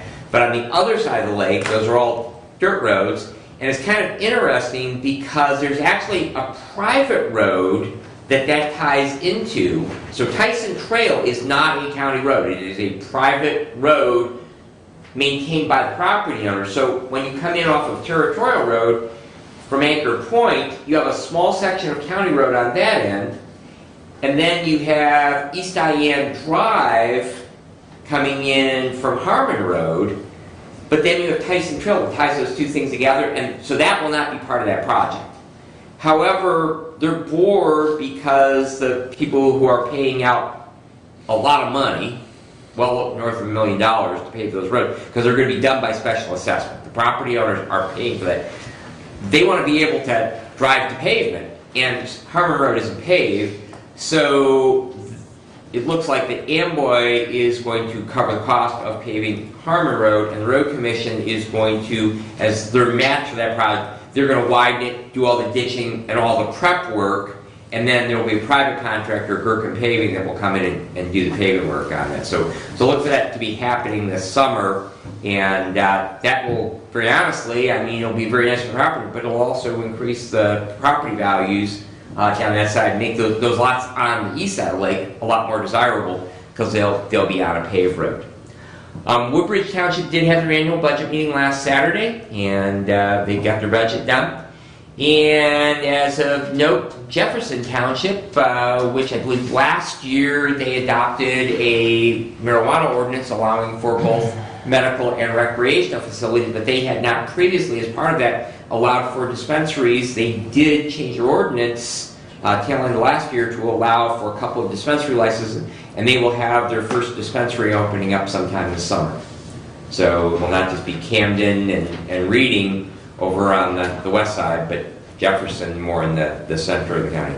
And that concludes my report, unless there are questions. I have a question, Commissioner Benzing. The 2% or 2 cent and 1 cent assessments on drains, did you have to talk to Nick about that? When you say the 2 cents or 1 cent, they're the little tiny ones. Yeah. That will capture those on those reports. But from what I've been able to determine, that the treasurer's office, if they're less than $1, okay, we don't collect them. Like I said, they kind of get lost in the sauce.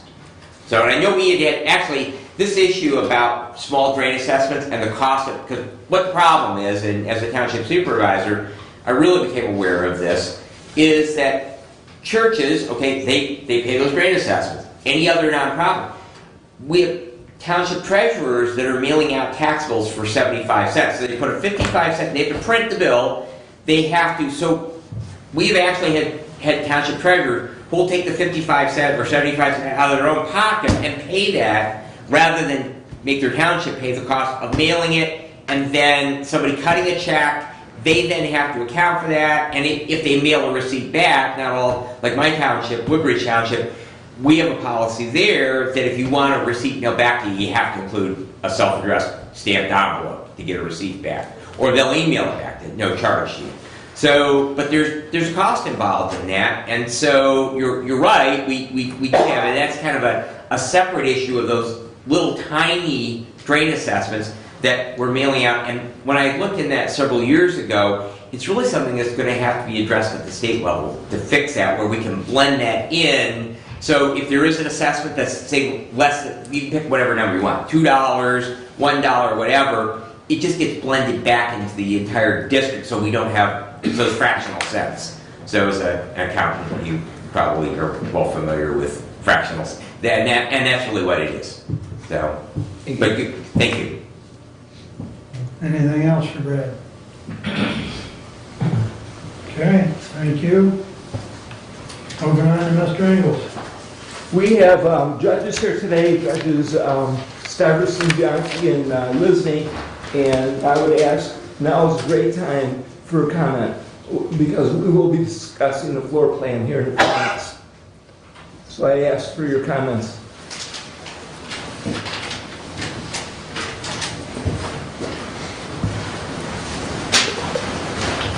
Good morning. Good morning. Feels good to get up. You guys sit for a long meeting, don't you? I brought copies just to pass out. There should be, there's 2 for each of you. There's one of each kind, but they should be sorted.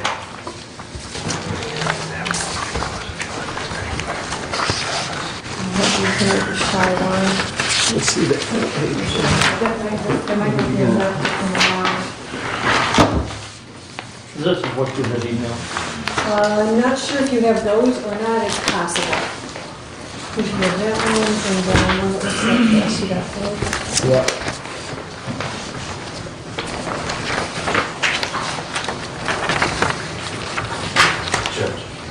Certainly. Just making sure they all have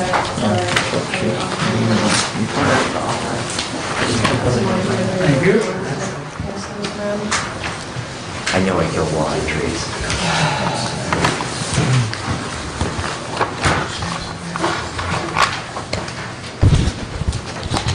So I'm going to begin, I guess, by thanking you for your consideration this morning and taking the time. Obviously, you have a lot of other things to look through and talk about.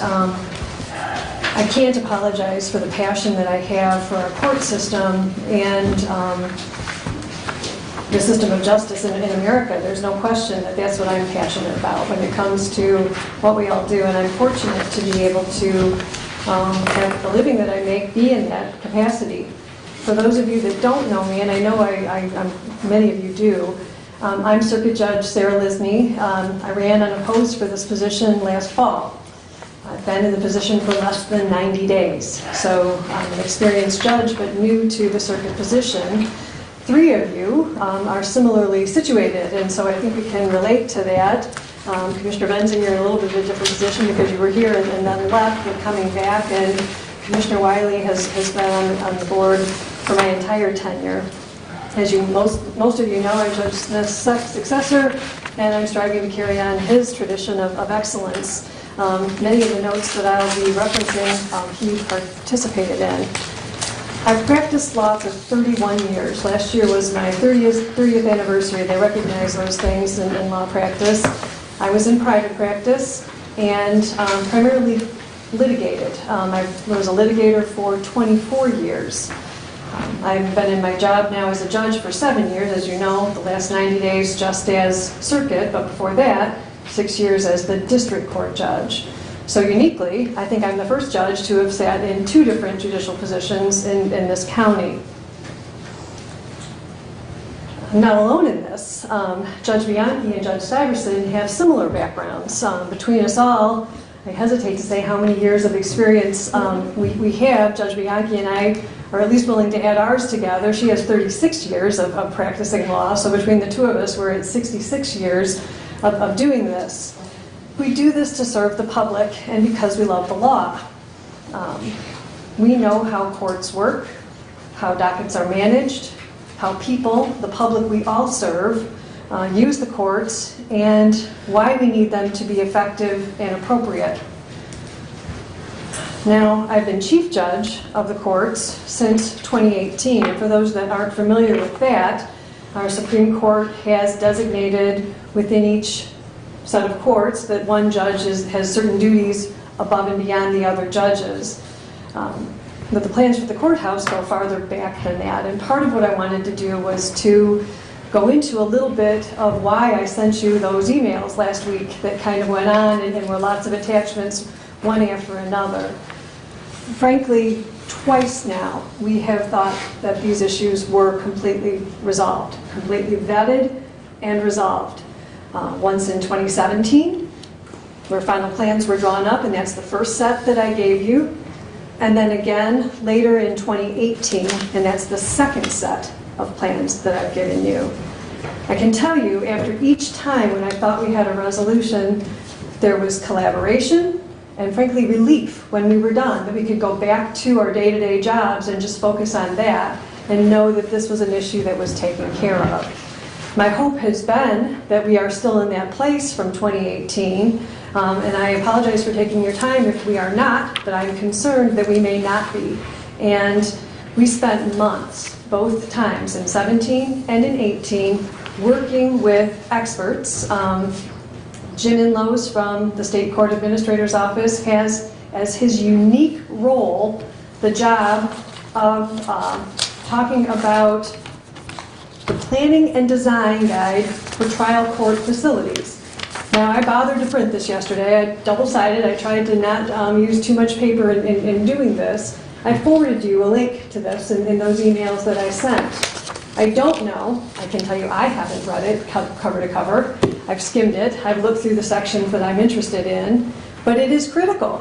And it is what is known by Jim Inlows on behalf of the courts throughout the state, and it's what is applied when he comes to do an investigation, a collaboration, all the things that go into the planning for both the building of new courthouses and the renovation of historic courthouses like the ones we have. Twice now, Mr. Inlows has been involved at great length, been here in person. Commissioner Wiley's nodding, you were part of those meetings. We did this, we went through this to try to figure out the most appropriate situation that we could have for our county so that we could best serve the public. That's what this is all about, is serving the public. As you can see from the top drawing that I gave you, Randy Findley sent this out back in August of 2017. After much discussion leading up to that, that began with an email from Judge Smith. Frankly, it was a little bit confrontational, asking, has the State Courts Administrator's Office been consulted as to the needs and recommendations for the courts? They have a whole division of people willing to offer recommendations for court renovations and security concerns. He goes on to say that it is the responsibility of the county to provide adequate and secure facilities for the courts. And it's very unclear to me as to whether this responsibility is being met. That's as far back as October 17th of 2016 from Judge Smith. After much discussion, there's an email involving the parties that were involved from August of 2017. I have one from Randy Findley. Hello, everyone. This is the general floor plan as we discussed as best I know it. This is a fluid plan. I'm not sure how we'll tackle some of the problems as we get closer to construction time. I appreciate everyone's input and patience with the project. I've paraphrased.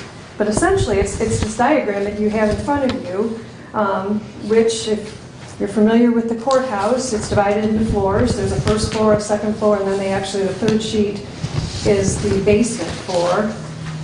But the first floor has things looking very different than they are right now.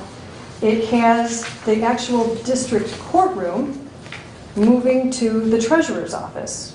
That's what's up in the top right-hand corner there. The district court personnel were moving to the clerk's office. The clerk's office was moving to the Register of Deeds. The probate court was staying where it was at, with the rest of the offices of the probate court moving to what had been the circuit court probation offices on the second floor, and the circuit court, for the most part, remaining the same. That was where we got in August of 2017. That's what we all agreed on was going to be the plan. Well, then, we were advised, kind of as a surprise, that that was no longer going to be the plan. That plan actually contemplated going through vaults between where the current clerk's office is and the treasurer's office, putting openings through the vault there so that you could get from one place to the other and not be in the open area. Apparently there was some concern about whether or not the vaults were possible to be excavated through. The cost was an issue. We hadn't gotten estimates. And so the whole thing came back. I'm going from memory on some of this here, but that's my understanding of what caused it to come back. And in no small part because there were certain offices that didn't want to move. And so if there was another way that we could do this, that was what we wanted to do. So we went back. And you can see on your second sheet there, the second attachment is the second drawing that we came up with. And that drawing is the plan as I understand it today. It is dated back in 2018, as you can see. And again, input from all these diagrams, I didn't create them. These all have come from maintenance, and they're the ones that have done them. Unfortunately, I don't believe they have been to scale. But after much work, beginning, as I said, in 2018 and working on from there, we eventually got to a resolution about what the courts were going to look like. Interestingly, July 27th of 2018 is an email written by me. I'm going to read it to you. I'm writing to our representative at the State Court Administrator's Office, who was intimately involved in these conversations, as was Jim Inlows from the state. Jody, I just wanted to give you an update on the floor plan /move /renovation status here in Hillsdale. I have spoken with both Mark Wiley and Randy Findley several times in the last week. The structural engineer came and looked at the courthouse last week. Based on his recommendation, the plan to put the probate courtroom in the current probate office area can be expanded to include the area that is currently used by Judge Bianchi for her office, parent. The wall can be moved /redone in such a way as to make this feasible, end parent. Judge Bianchi will move her office to the area currently used by the Register of Deeds, and a pathway will be made from the courtroom to her office through the existing vault. It is my understanding that this is acceptable to Judge Bianchi. The county clerk has decided that moving the doorway to the private stairway to create secure access from her office, not sure if any of you knew that was on the table at one point, but there is a door. There's a back stairway that is frequently used by me, by my staff, by the clerk's office when they're carrying things up to us. To the side of it is a door that leads right into the clerk's office. And the plan had been to allow that door to be open so that it was possible for as many court staff as possible to remain in a closed area from the public because of the work that is done. And that was important to Jim Inlows when he came through here, because security was one of the factors that was taken into account when these designs were made. And then I wrote in parentheses there, the doorway would be used for the district court staff who will be in the treasurer's office that adjoins her office. It was unacceptable because it would change where the counter was. I explained to both Mark and Randy that it was my understanding that the county clerk was on board with this doorway being moved, and that it did not seem like much to ask since she was getting everything else she wanted, and the courts were making numerous sacrifices, and this was a safety issue. Mark agreed to go back and speak with her and get back to me. He came back today, and they still do not want to move the doorway. So the doorway is back off the table. And then I go on. I believe that Judge Bianchi and Judge Smith will be okay with the doorway not being moved. Not moving the doorway causes the need to enter the public space, but for a very short time. I don't know if it makes sense to push this issue any further. Mark has agreed to create an opening between my office and the clerk's office, and is willing to reconsider moving the doorway in the future. So now we're talking about the other vault. the vault on the opposite side of the building, and it was on the table at the time that that vault would also be gone through, like has already happened on the probate side. After getting more estimates and talking to more engineers, it was determined that it was feasible to open up that vault and create a walkway from the offices to the court, and could do the same thing on the other side. So at least at this point, in July of 18, I'm being told that we might not do that right away, but that's something that we certainly could do. And then Mark also promised that while the county would not have the money in 2019 to have the security at the entrance to the court, he would agree to have it in place by 2020. I go on to say that the judges are all in agreement with this. That was the last time that this came up. That was where it was left. That plan that you have in front of you has not been changed by any of the court staff. We've not made any request to change it. We have been with the understanding that that would continue to be the case. I get that this body will be the one that will make these decisions, but I'm asking you to look at the work of the previous boards and understand the reliance that has been placed upon the work that was done, not to mention the hours and hours and hours of time that went into these plans before you make a knee-jerk decision to do something different. We know, and hope you do, that the courts exist for the public. They serve a very specific function, and they need to be carefully planned. This space, the one we're in right now, is very large and well planned. Much thought went into this room that you use for your meetings. It's used by this body every other week on Tuesdays. You have seating for lots of the public. You have seating for yourselves. You have video equipment. It's a great space. It was well thought out. The courts are used on a daily basis. We have different requirements. So much so that this document was prepared to provide a guide as to how to do it. We're asking that you use the same consideration when you are deciding what is going to happen with our courts as went into this. That consideration has already taken place. If we've hit a roadblock and this can't move forward, I'm asking you not to make a quick decision, but to go back and redo this. And I'm happy to be on board with that and work with you just as I did the other 2 times to get the right answer for the people that are going to come to our courts and seek justice there.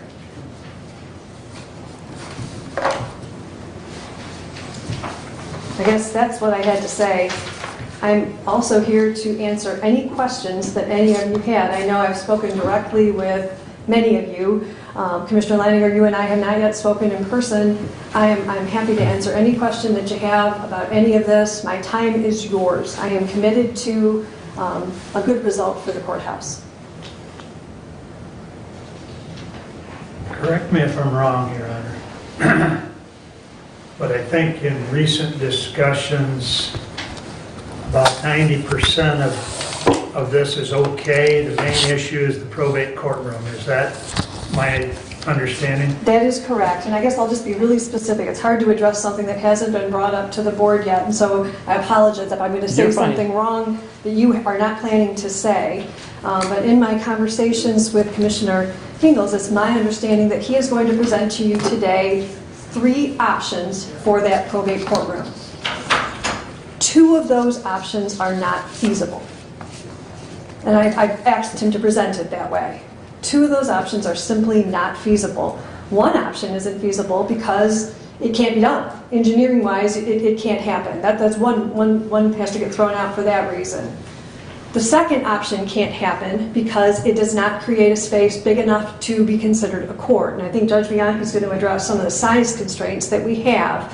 They are specifically referenced in this document, and we were cutting it very close with the agreement that we reached to use that space as a courtroom under the plan that I've just passed out to you. So to me, that is why that second one isn't feasible.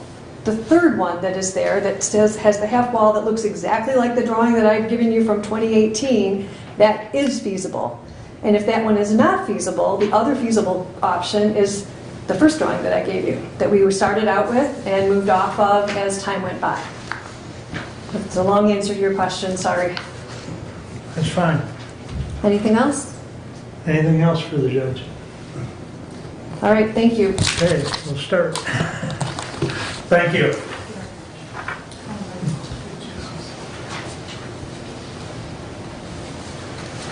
Good morning.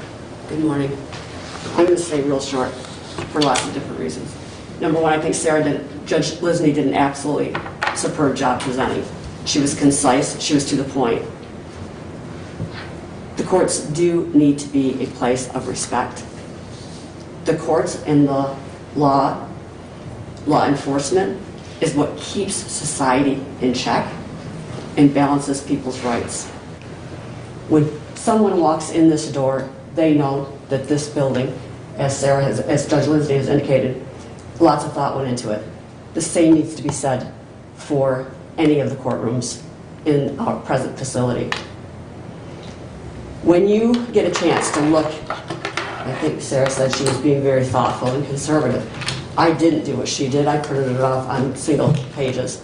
But when you get a chance to look through that, and anybody can borrow mine that would like to, you will see that there are minimum requirements for a courtroom. There are even minimum requirements for what they call hearing rooms. Hearings are less formal. They have less people involved.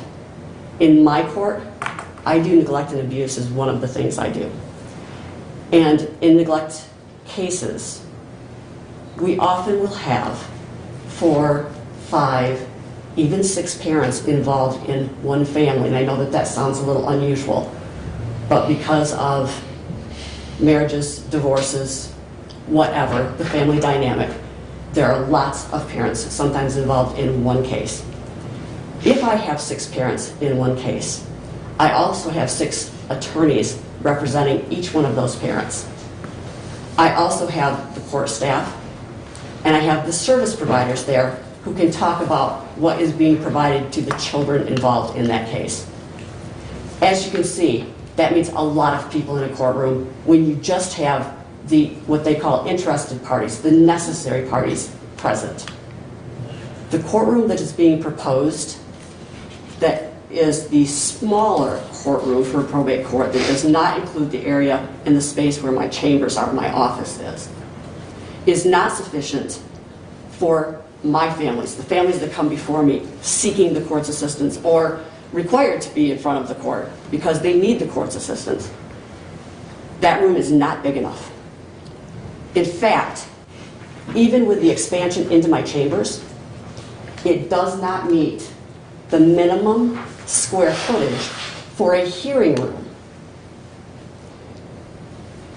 Judge Lisney talked about it briefly, and she said, we all discussed this. We met with the State Court Administrative Office, who was looking and paying close attention to these guidelines. And we said, we will find a way to make this work. I feel like the courts have conceded and conceded and conceded. And when I spoke with Judge Lisney last night, I said, my difficulty is I fear that I will get vitriolic. She says that she's passionate. I'm just plain upset. I'm mad that we are revisiting this issue yet again. And rather than the commission is saying, how do we make this work? We have to find a way to make this work. Instead, it appears to me that we want to go back to the drawing board about things that have already been decided upon. I do not know the answer to this question. It was well over a year ago that the engineer came into my office when I was there doing business, looked at the wall, and said, this can be done. He didn't say it could be done for this amount of money. He said it can be done. If money is the problem here, and I understand we all have to respect money and budgets, then that question should have been answered 3 years ago when these different configurations were on the table, and we agreed to one of them that had the wall completely gone in the probate court space. Our decisions, the court's decisions, were made based on the representations that this wall could come out. It is my position and my plea to you as commissioners to go back and honor, again, what Judge Lisney has stated, honor what we've already fought for and fought through for years now, And we made our decisions based on what was represented to us, that this could be done. Either we're going to be a group that finds hurdles and ways to let them stop us, or we're going to figure out how to get around it based on the agreements that were made. I plead with you to honor the agreement that had been made, because it's the right thing. When somebody walks in my courtroom, or the judge is after me, I don't know how long I'm going to be there. This isn't for me. This is for the people of this county. When they walk in there, do they feel a sense of importance, that their issues are important, that their families are important? Because that's what it takes. That's what the courtroom is supposed to be. It is supposed to be a dignified space. I implore you to make the decision that will make this feel like a courtroom that is a dignified space. Thank you. Thank you.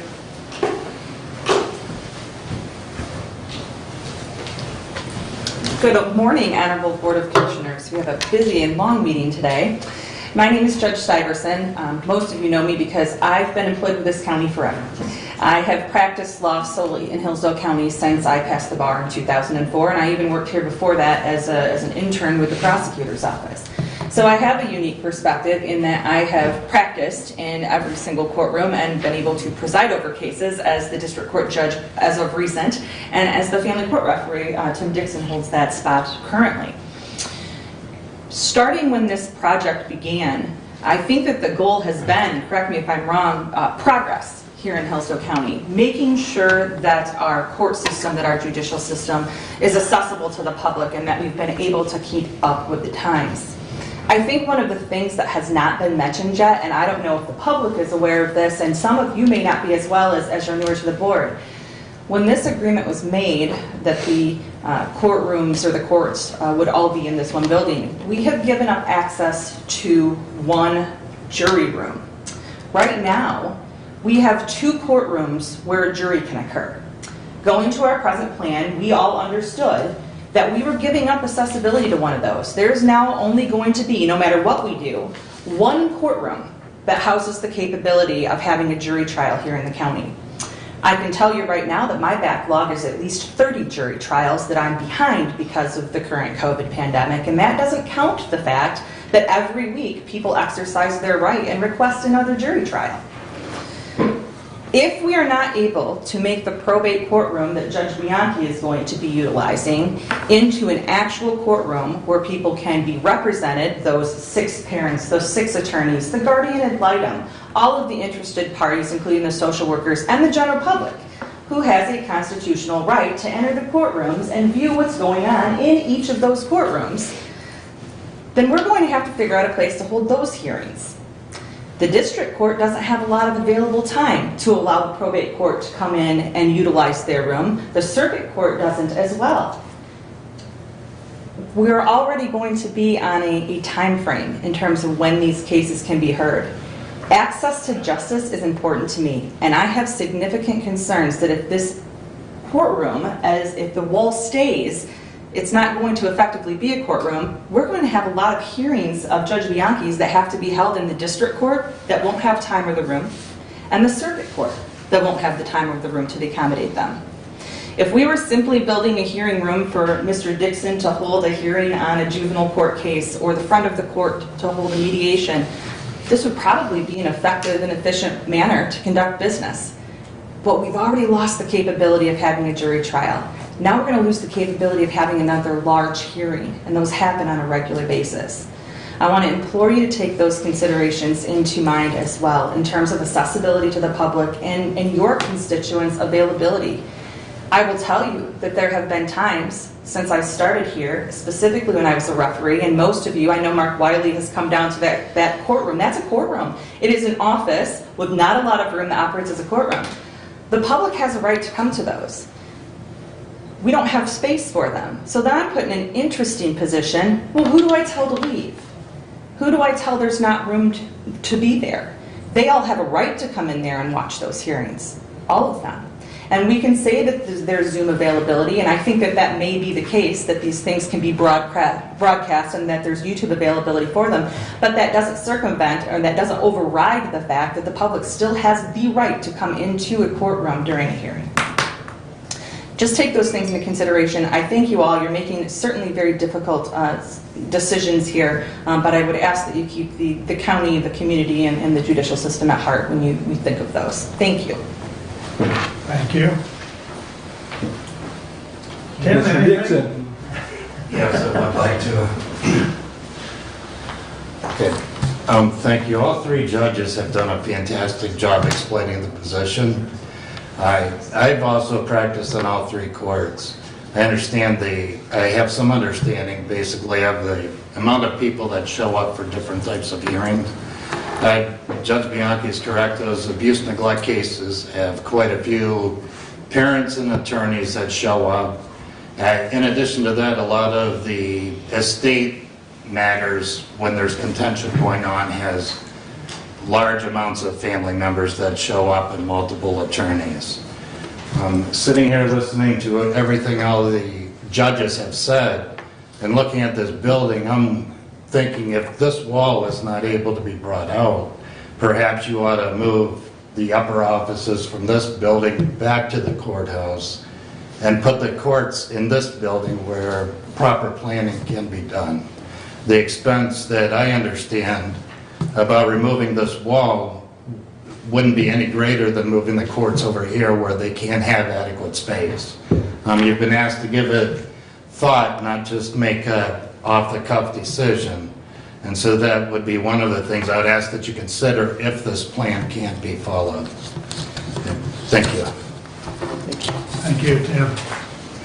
Laura, you're the only one that hadn't spoke from the court, so feel free. I don't want to reiterate what everybody else has said, but I can only second Judge Bianchi's comments. I was a practitioner in the abuse neglect system, off and on for a number of years. And I do have to say that the probate courtroom as it exists is barely large enough to accommodate the number of attorneys and parties as it is today. And so I would just ask the body to bear that in mind. Thank you. Thank you, Laura. Mark, you might have some people on. I don't know if Jack Lovinger was here to comment. Yeah, John's on. Yeah, JP's on. And Carmen. Can we? They would be muted themselves. Okay. Do they wish to? Yeah. Brad, you or Brent? John, do you have something you want to say?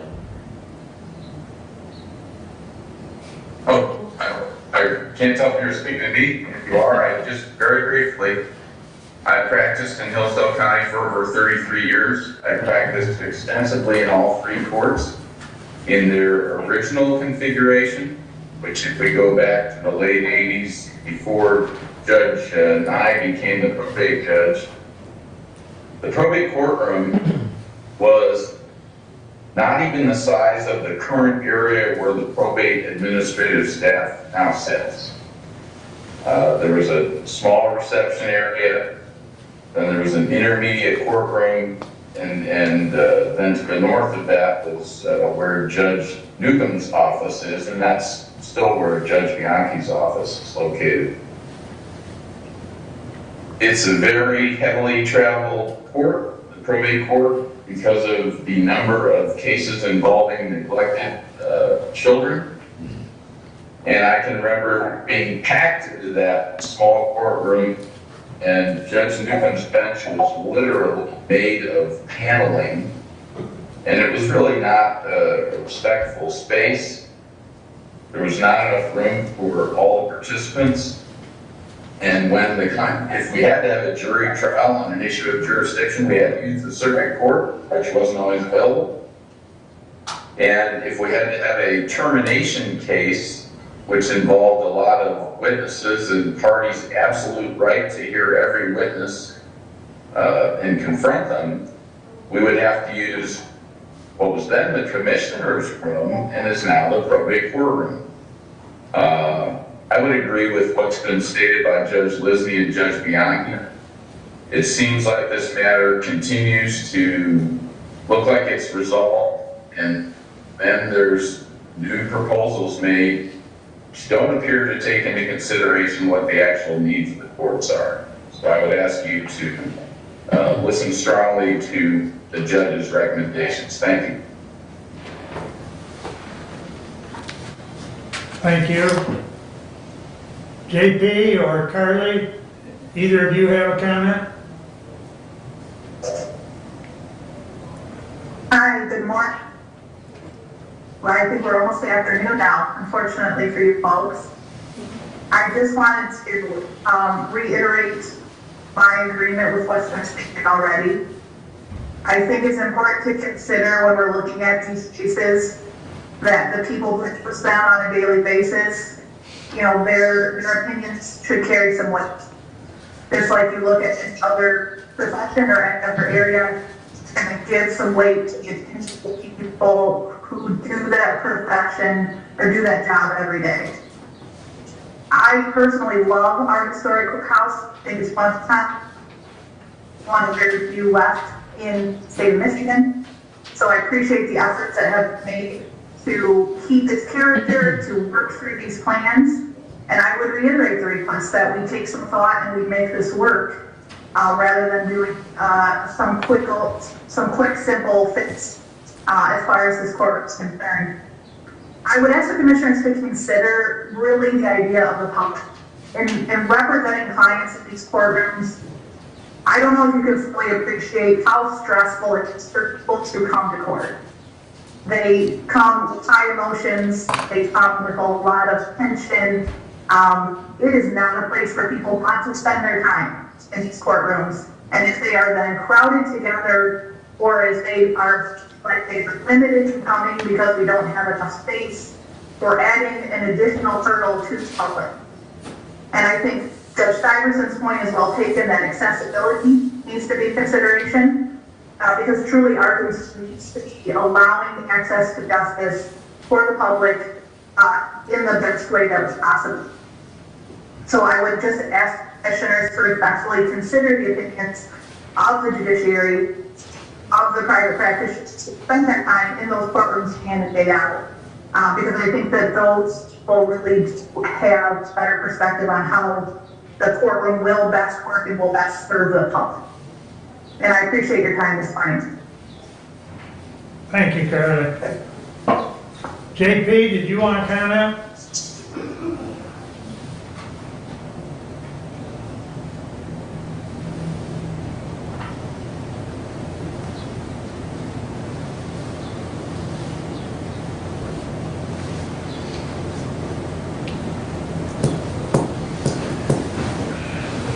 Yes, no? JP, do you have a comment?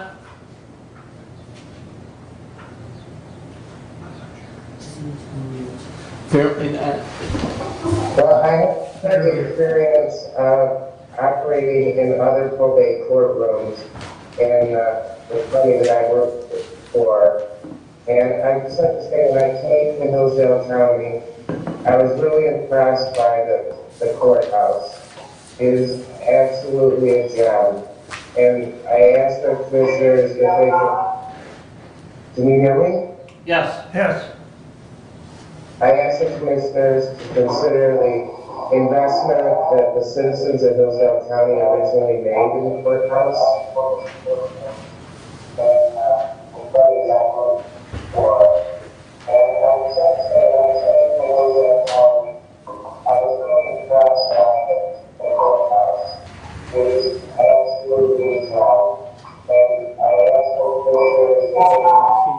Give us fun.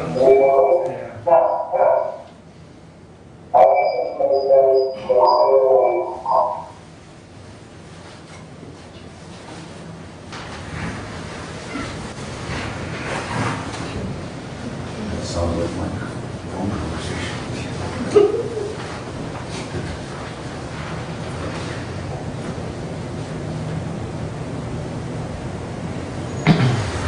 Hey, we're muted now, so maybe I'll get that feedback.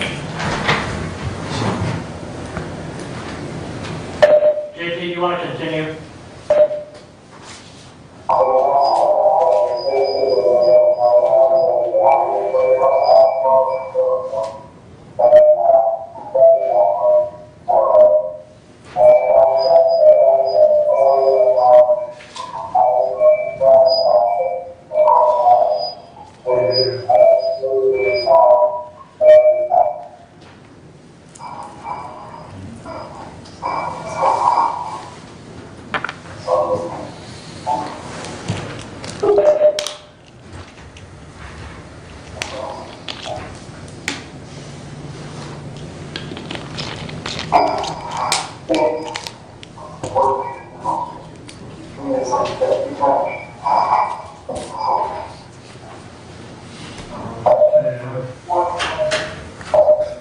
We're having some.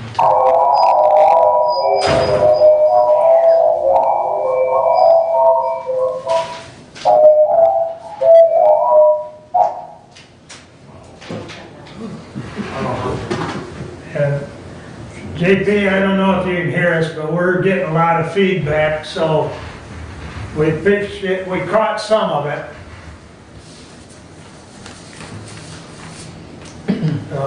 Thank you. All right, Yes, sir. go ahead. Okay, so we had our meeting about 2 weeks ago on a Thursday with Judge Lisney, Judge Bianchi, and Judge Stiverson, as well, Department Head Finley, Commissioner Schmidt, and myself at the courthouse. We discussed the floor plan, several other issues came up as well. Question about parking, question about IT, handling the load, particularly in the district courtroom, and how the volume of court traffic requires certain size of courtrooms. Also, what was brought up is a seating in the circuit courtroom itself where there are broken seats. So several things were discussed at that meeting. I have sent the 3 floor plans, and I've had a chance to talk with both Judge Bianchi and Judge Lisney on pretty much my presentation for today. I've sent commissioners the same floor plan, and I've also indicated that on the second floor in areas E, F, and G, that we've got agreement on the floor plan on the second floor. On the first floor, we've got agreement on all areas except for area C. And you'll see in the floor plans that I've got, that have been prepared, that the floor plan on the first floor plan A is what we have all seen in the past with the short beam that's in place. We see on floor plan B where it's completely opened up with what would be a long beam, and then you see in plan C that the wall, the load-bearing wall, has not been removed on plan C. On plan A, as I say, that's the floor plan that's been discussed in the past. There is not adequate structural support to place a short beam as would be required to remove that part of the wall. That's because of the chimney that's in place. If we did a short beam, the chimney would have to be removed completely in order to create the structural support.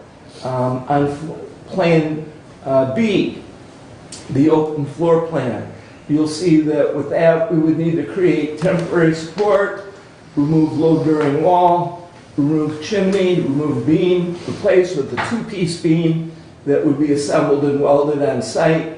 Engineer and architect drawings are required, bids and outside contract for removal of chimney and placement of beam.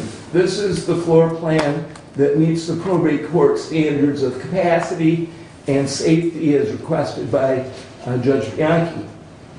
Floor plan C, leave the load-bearing wall as is, remodel existing space. This floor plan does not meet the probate court standards of capacity or safety standards as requested by judges. So, we are at the point where the basement has been redone. We're at the point where the probate court office space has been remodeled. It's now time to move into that probate courtroom, and that's why the decision is here in front of us on what we're going to do. The goal from the beginning is to move the district court into the courthouse. Commissioner Wiley, you've been part of this project from the beginning. I wonder if you have some comments. Well, before I make a comment, I'd like to recognize the sheriff. He wanted to make a comment. Yes, I didn't see that. No, and I didn't see him until you started, so I apologize. Just real quick, I'm not going to beat the dead horse here. I'm looking at this as a security and a safety feature for the judges. As it turns out now, we have Judge Bianchi walking through the common area to get to the courthouse, up the steps and into the courthouse. That is a very, that's very dangerous to me that she is doing this. Number one, she takes kids away from parents, and she takes parents away from kids. And we have a judge that sends, people to prison. So we need to have these judges secured in an area where they just walk out of their office and onto the bench, and then they can exit the same way. So that's my concern right now. Is I like the floor plan that was originally thought up, where all their offices are joined with the courthouse or the courtroom. So I suggest that I know most of you guys are new here on the board, but we stick to the original plan and make this a secure, safe area. And then after you get this done, I'll be talking to you about bringing in the inmates securely. So, like I said, not here to beat the dead horse, just looking out as a safety feature for the judges. Any questions? Thanks. Thank you for that, Sheriff. So, Commissioner Wiley. Thank you. So as you and I have spoke, we're at a crossroads as to what this costs. And I don't think we can decide anything, quite frankly, until we get, and you and I spoke about a second set of eyes, much like we would get a second opinion from a doctor.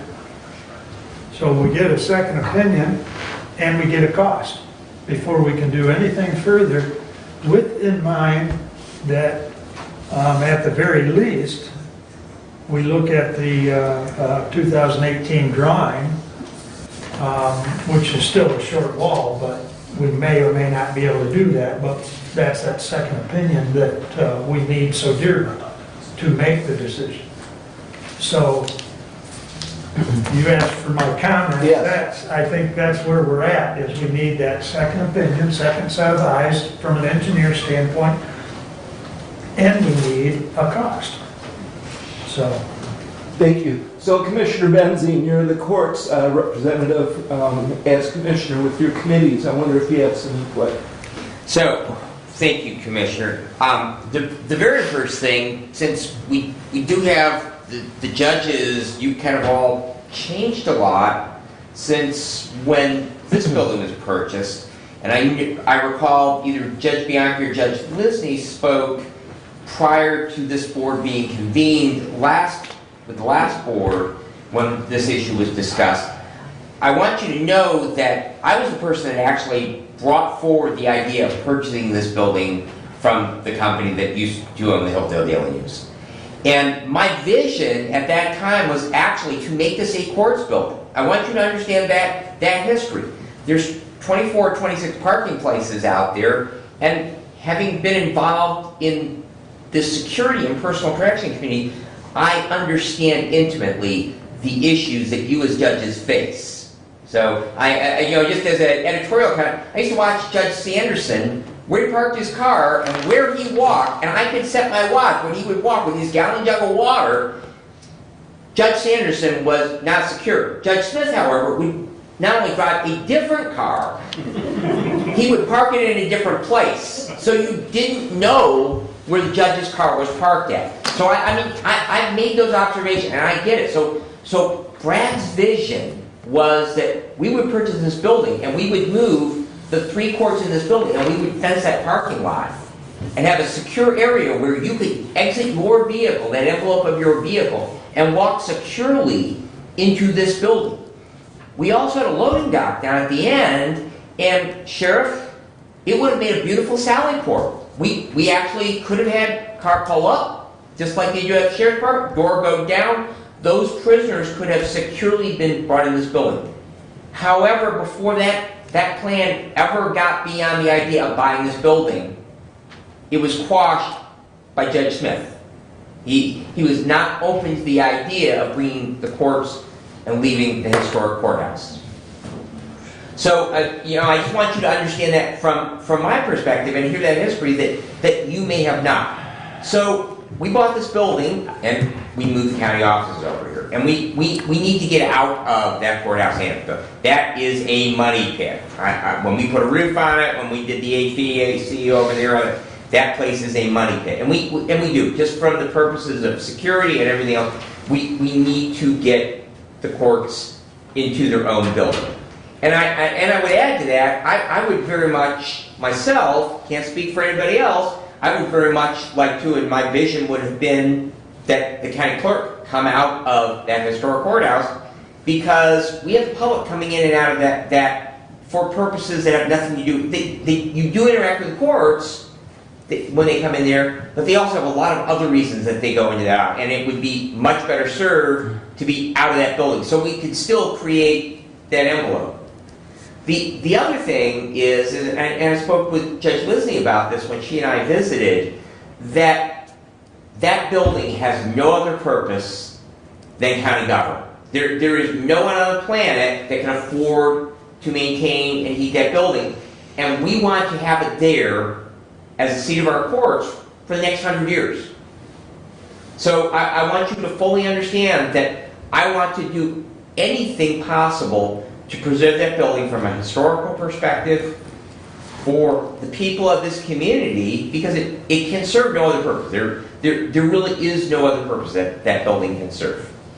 So, but at the same time, we need to make sure that we preserve the structural integrity of that building, so 20 years from now, we don't have somebody notice cracks in there and we have to go rent some space someplace so we can keep the courts going while we remediate or fix problems that we didn't recognize now.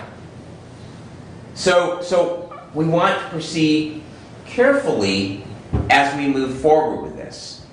And so Judge Lizzie, I know I've met with you as the chief judge and representative, and if the other judges, I would certainly be more than happy to clear whatever block of time that you would sit and visit with me in that regard. And I'm always open, and because I am your representative from the Board of Commissioners to the court. So I'm more than delighted this issue or any other. So, but I just want everyone present, Mr. Dixon, Magistrate Ray, to understand that historical perspective of what the vision was initially as we move forward. We've now come to where we need to do something about that building. So the only thing, Commissioner, that I would add is I'm in complete agreement. We need to get another set of professional eyes on that. And I would strongly suggest that we think about not just an engineer but an architect that might not necessarily that they're going to change the designs any, but that they might see things that we're not. I mean, just one of those things that looking at those drawings, okay, we closed off, because very honestly, I can remember being with Randy Finley and myself to someone who fell on the front stairs going into the courthouse off of Howell Street. And it was shortly after that, we said, this is a hazard having the public going up. And we have this nice ground level entrance back there, and it also enters where we have a single point of entry. Although we had a lot of other doors at that time. We had drain commissioner and went through equalization, which didn't preserve that security envelope completely, but at least the public, for the most part, they were going out and look. So maybe we could even think about, if we can't make this wall work economically, we have that space where the stairs are in the front, and we could keep that front looking very nice there, but maybe we can expand and get Judge Bianchi's concerns for the larger room and not have to take the wall of the fireplace out, we could expand into that space. Because maybe those are load-bearing walls there. So, but I think, I'm not an architect. I love looking at historical buildings and going in and out of them. But I think that, a person who does that not only has the structural engineering background, but a use of space background. I think that we would be well served in spending the hour, because I want that building there for another 100 years, and I want it used.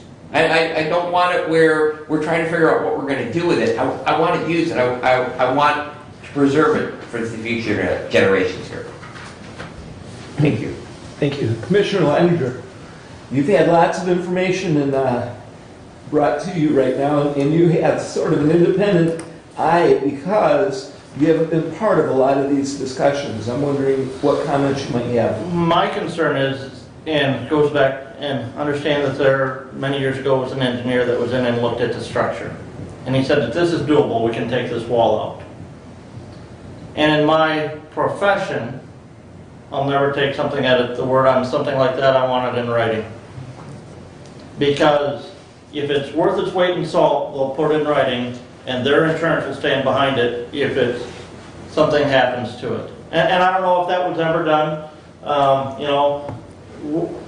Four of us are theoretically new to this conversation, so we don't know, hey, this is what we did, this is who we had in, this is what we asked them to do. Maybe they were only asked, hey, do you think we can take that wall out? Yeah, it's doable, you can do that. Well, we can take any wall out that we want to, but what happens with the ramification after you do that is of my concern. Like Commissioner Bensing, I would have preferred that the courts had been moved to this building. That was not done. And now I don't think we go back and revisit that issue. We have to move forward with where we're at, but making a decision on a floor plan that in a building like that has not had a engineer or architect sign off in writing that this is what can be done, I won't do it without that backing for the future.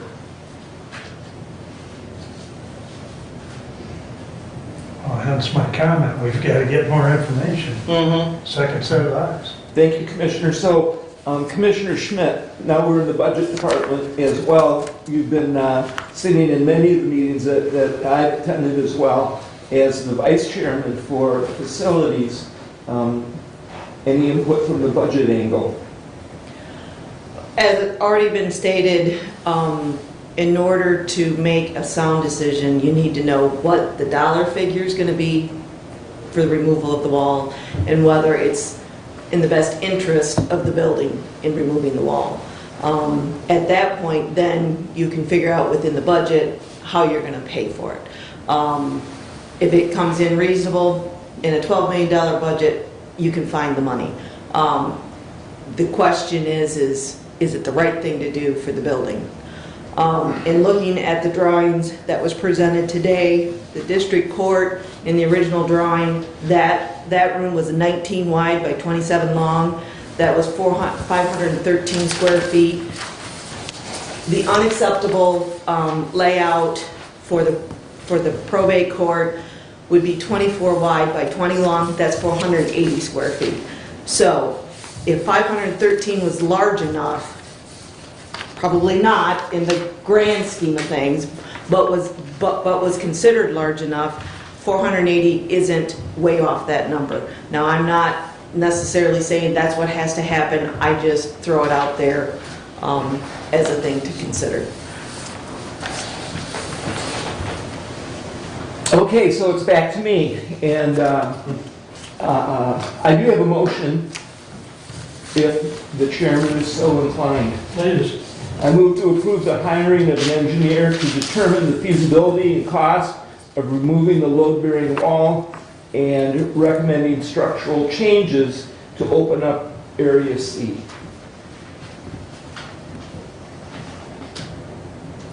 You want to read that again, please? Yeah. I move to approve the hiring of an engineer to determine the feasibility and cost of removing the load-bearing wall and recommending structural changes to open up Area C. Of course, I don't know what Area C is, so. Probate courtroom, or the probate court, current probate court office. Thank you. And I did forward the diagrams to her, so she'll have those.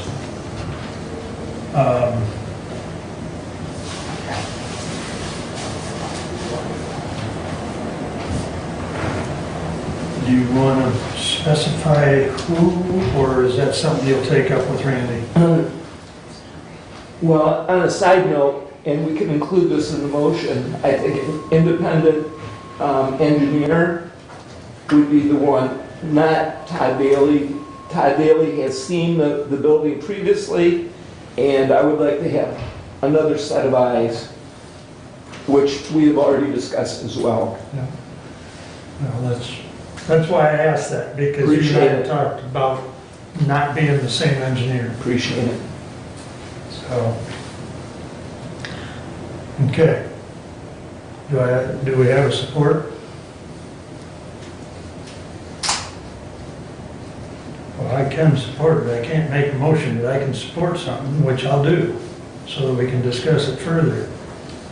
Because I do think it's prudent before we make any further decisions. So it's on the floor. Go ahead, Brad. Thank you, Mr. Chair. I am not comfortable with the language of the motion because it says engineer. It does not say architect. And one of my observations, the first time I walked in this completed building is it's a nice building, but you can tell the space usage and the flow and the security, Sheriff, were not done by someone who designs public spaces. And having worked with and been acquainted with architects are not engineers, right? And so I'm not comfortable with the term architect or with engineer. I would much rather that we hire an architectural firm that may have engineers that work for them and they will sign off. But I think that as part and parcel of this, it needs to not just be the probate court space. I think we pretty well concluded that the upper floor, judges, I'm looking back your way, the upper floor, we're pretty set on the way that all works. Light of, and we'll get to someday, restoring the historic circuit courtroom. However, the structural and the flow of that, I think everything's pretty much where we want to be. So really we're talking about the main floor, the first floor. Basement I think is pretty well set. I think the upper floor is pretty well set. But I really do think that we need to be concrete in what we're doing with that lower floor and make sure that we're not missing anything in that. And so I would be much more supportive of that if we were to change this to hiring an architectural firm and receiving an engineering report on the design and feasibility for the first floor of the historic courthouse. I'm friendly with that.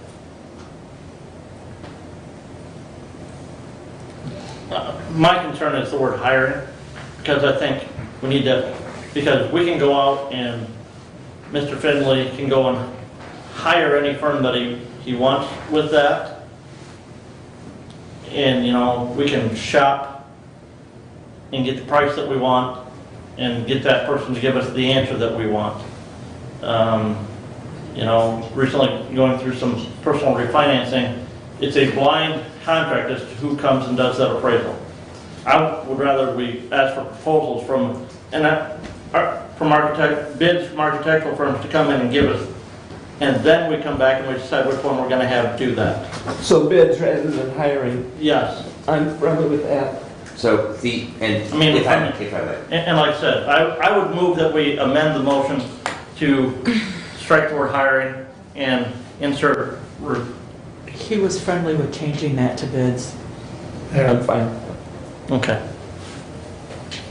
I know this is out of order. Hold that thought, go ahead. There may be specialists in courthouses that are included in this report that would be particularly capable of doing this project. So, two things. Number one, we're going to go out for bids, and I respect what you're saying here. Somebody's going to have to write what the bid spec is. And again, we're right back to the same problem with, well, you write the bid specs to get the outcome that you want. So that addressing that. The one suggestion that I would make, and I think I've discussed with you commissioners separately about this, is that came into the Board of Commissioners at the conclusion of when we did that $1 million elevator project over there. But that firm, I think that probably the architect who actually designed that may be retired at this point, because I met him, and he was my age probably now, gentleman, at that time, 10 years ago or 15 years ago. But I would be, because that firm, that they're familiar at least with the building, because they added on to the structural integrity of our historic courthouse. I don't know that at least we wouldn't want to reach out to them. I'm not saying that they're the ones we want to hire, but we certainly should consider reaching out to that firm because of their history with the building.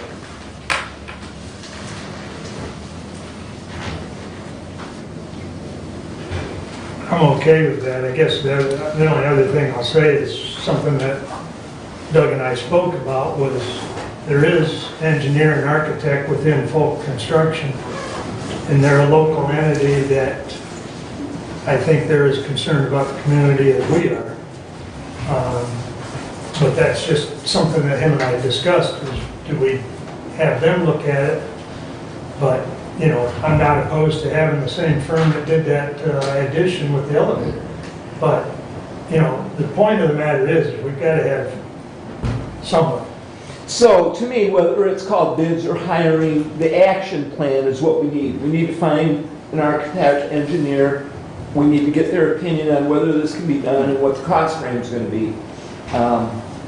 So the particular wording on certain individual parts of this, to me, the point is that we're going to determine the feasibility and we're going to determine the cost of removing the load-bearing wall. So, and a recommendation for the structure. So if we would like to have an amendment on the motion, I'm fine if we can accomplish finding somebody to, whether it's through the document that's being offered or through the firm that has already worked on that building, the mechanism by which we get this done, it is time in this project to figure this out. It is time. Commissioner Ingalls, in reference to using the word bid, that would infer that it's going to be over $23,000. I would hope that that's not. So why not, let's go with, because we're getting for a plan of action, not for the detail at this point. So why not go for 3 quotes, which would not require a bid packet, and that way you could have 3 different organizations come in and give their vision for the project and give us maybe some guidance in numbers or whatever, and then choose one of them to then go forward or design the quote, the bid package at that point if we decide to go that way. Yeah. I know it's semantics, but... Yeah, because we're paying for somebody's expertise, and that license is going to cost. So, I think that it's going to cost more than $23,000 for them to... And... When you amortize $50,000 over 100 years, it's not a ton of money. Because that's real. In effect, that's what we're doing. we're making a 100-year decision here. I would, respectfully, I've heard you say 100 years a couple times, and respectfully, I've got to disagree. That I know at least 5 of these structures similar to ours that are no longer used within a 100-mile radius because the overall maintenance and upkeep has become cost prohibitive. So I would be happy if the building's utilized for 50 years. I think 100 years is unrealistic. But with that said, I just want to make that comment because we can do all we want today, but that's not going to change the overall maintenance and upkeep of that building, which at some point a future board is going to have to say enough's enough. And a judicial building with better safety and inmate procedure and so on will probably have to be addressed by a future board. Probably be all virtual by then. But and as part of that discussion, then you've got to figure out who's going to demolish it, because it has no other purpose. I mean, as part of that cost, that's the other thing that goes into that. Well, because I've driven through some of those, like Berry County, where their historic courthouse is still sitting there, and it's got plywood over the windows that's got peeling paint on it, because the historical society that it was donated to can't afford to keep the heat and lights on it, and so that's the rest of that concern. Yeah. So that block, that space there, that's got that big sandstone building on it, that in Europe, I remember when my daughter went off to school there, and I discussed with friends, I was told by people who are residents of London, the first thing that Americans can't get over is how old everything is. And there's no reason that building that was built in 1890 whatever can't be there for another 100 years. Well, that's a separate discussion, and we'll see how that goes. We're trying to decide right now what to do with the floor plan. I'm not sure of the wording on the motion. If you could read it back one time, and then I would ask that we vote on the motion. Commissioner Ingles moved to acquire 3 quotes regarding the feasibility and cost of the removal of the load-bearing wall and structural changes in the current probate court office. If we could add the term architectural and engineering firm, 3 quotes from an engineering and architectural. I'm friendly. I was friendly with that. Okay. So to clarify, my understanding is we're voting on the motion for you to procure 3 quotes, and you'll bring those back to the board and go from there to decide what's going to happen. And in procuring the 3 quotes, we're not expending money, or we are expending money before that happens? I don't think we are. I don't think we're going to expend the money until we decide who. Okay. And if those quotes exceed $23,000, then they move to bids. Right. I see that as a process. Yep, okay. Roll call vote I request, please. This needs to be done in the next 2 weeks. I'm working on it. Okay, because if all we're getting is quotes, we need this done in a very timely fashion so that we can keep this ball rolling. So, It may already be going. okay. All right, go ahead, Jody. Commissioner Schmidt? Aye. Commissioner Wiley? Yes. Commissioner Benzing? Yes. Commissioner Leininger? Yes. Commissioner Ingles? Yes. Okay, Thank you all. clock's ticking. Oh, I'm still on. Thank you. Thank you. Appreciate it. Thank you all for coming. Thank you, judges. Yes, thank you. So the planning commission has a new ordinance that they're working on. It's written, will be presented to the commission, this commission, after it is passed at the next planning commission meeting. That will be in time to hold a public hearing to be passed before the current ordinance expires. City of Hillsdale, April 5th, brush pickup. Fire hydrant flushing begins on April 4th. The public hearing for the special assessment districts of Hillcrest Drive District and Riverdale District passed. In the public hearing, Elm Court District failed. They did not feel they had enough information for the Elm Court District. They also passed at council a resolution to reaffirm the Constitution, and that did pass. They have an RDBG grant for Uran Street, and they asked for a letter of support, and that passed. That completes my report. Thank you. Thank you, sir. Any questions for Doug? Doug, with Kim Jackson leaving, will that complicate? I mean, we still have time with the ordinance, but will that will not? And then the only other thing is it exists in the current ordinance, and it was something that I had advocated very strongly for our ORV ordinance, parks, or anything that we ordain at this level, that we do have that 5-year sunset in it. So we are then required as commissioners every 5 years to come back and review that. So I would, if that has somehow not made it to... No, it's still a 5-year sunset. Yep. With new dates. And as far as Kim Jackson, it's the first I heard about it here today as well. Okay. So I don't know truly the answer to that, but I do know that that the ordinance was massaged and rubbed up, not really changed much, made up to date with current proper wording on certain phrases that were no longer correct. And so that will be discussed and prepared for our next planning commission meeting, and then we'll learn all together how our recording secretary is.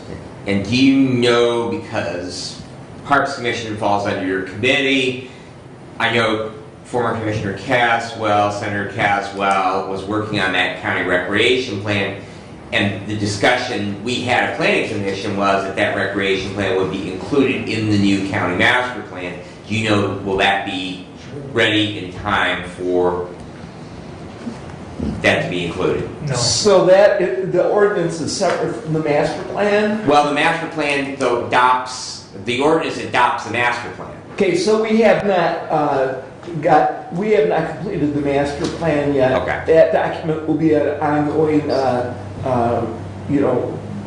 changing document, I believe. But the planning, or the Parks Commission meets on Friday this week, and I'm sure that the survey and the plan for the parks will be brought up and discussed on Friday. Okay. Very good, thank you. Yep. The last communication I had with him, chances are it won't be ready to be incorporated into that. Okay. Because they're still going through. He was very pleased with the number of comments he got. There were several hundred, quite frankly. So, the response was better than I expected. But, anything's possible, but right now it doesn't look likely as they work through the process. I recall the intent of the Planning Commission was that the master plan will be done before that the new ordinance was adopted, and that, I believe, sunsets in June. Yep. And so I just trying to find out if those moving pieces. Right. So it would be very nice if we could, because that was part of the discussion. We didn't have a county recreation plan, and so if that could be included as part of that. Right, so to answer your question about the master plan, we have not tackled that yet. Okay. That was a work in progress. Yes, this current planning commission has not tackled the master plan yet. We spent our last meeting entirely, almost 2 hours redoing the ordinance stem to stern, and that was accomplished. Okay. Because we've got to pressure the timeline, of when the meetings are, and with the public hearing and the sunset, we want to get everything finished in that timely fashion. Okay. Kathy, you're up. I'm up. Derek is here. I'll let him go first. He's gonna present the budget comparisons. I emailed these out to you. Does anybody need a hard copy? Oh, if you get printed one, I won't look for it. Thank you, dear. I have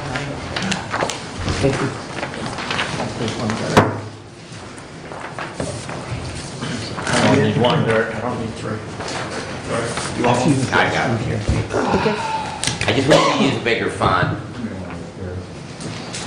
What's that? I wish you used bigger font. I'm old. He's trying to get it all on one page, or on 2 pages. Yeah. I'm gonna duplexing for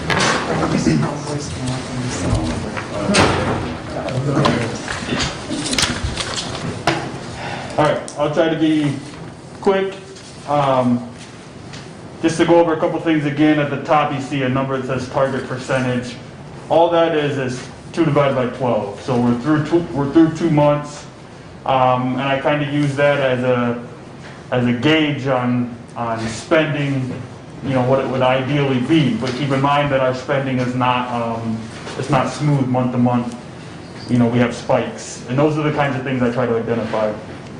So I've highlighted every department or activity that is over that number, and just put a quick note by it. The first one is the jury board.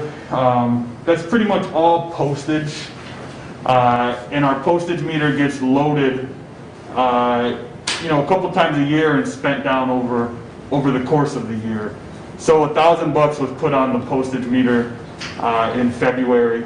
That's why it looks like it's tracking over. But there's no alarms there. The next one is IT. Their maintenance contracts, a lot of them are due at the beginning of the year. And their maintenance contracts makes up a pretty decent amount of his budget. So we've probably paid about half of those. And I want to say those make up about $50,000 or $60,000 of his budget. So that's why you see that we're tracking over. But really there's no concerns there as well. MSU Cooperative Extension is paid quarterly. It's a $116,000 contract paid quarterly.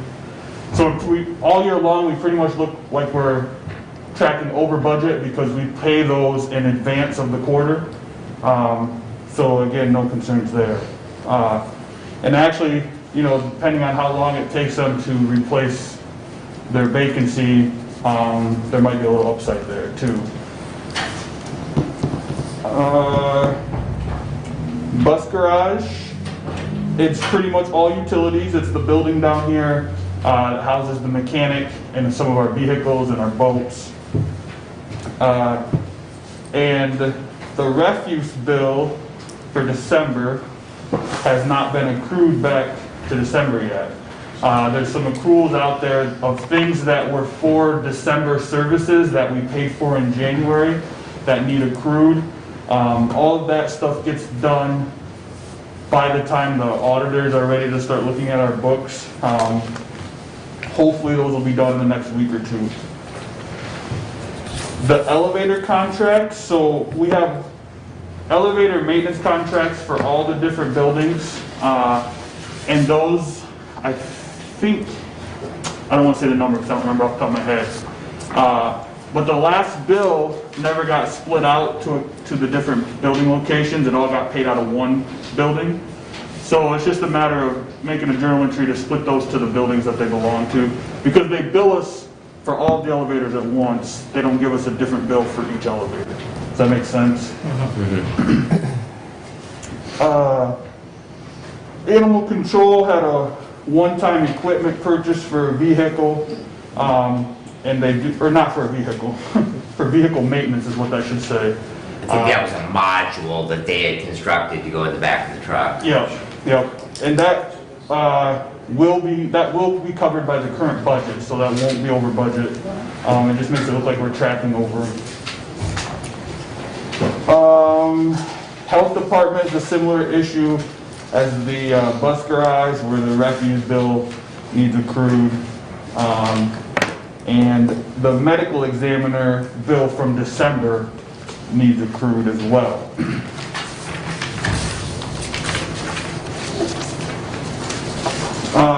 The MESC workman's comp will be part of an accrual. That is an annual payment. We get billed in January for the prior year. So that $10,037.65 is the expense from 2020.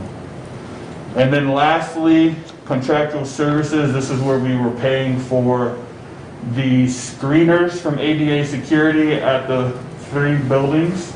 When the budget was put together, we did not budget any cost for those. We did add $20,000 to our contingency budget right at the end of 2020 that potentially would go for any of that screener's cost. So essentially you have an extra $20,000 in contingency that will cover that $7,700 of those screeners, reducing your contingency to around 32,000. Does all that make sense? So what you're saying is the contractual services is not just for the screeners? Correct. There's also MGT of America. They do our cost allocation plan that the courts use to base state reimbursement funds on. So we can get reimbursed for indirect costs and even some direct costs are based on that plan. So.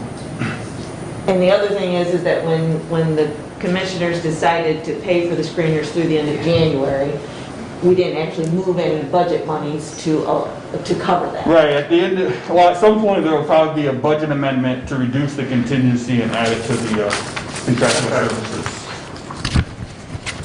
And so my final question would be, is the 7729, which is for, I assume the screeners, is that going to go up anymore, or was that the final? That was the final bill. Okay, all right. Unless you guys reintroduce those. No. I asked that question because in reviewing the bills, I saw some of those bills for the screener, and some of them applied to December, and I don't remember the precise numbers, and so that's why I just wanted to make sure the final bill came in and that's the final number.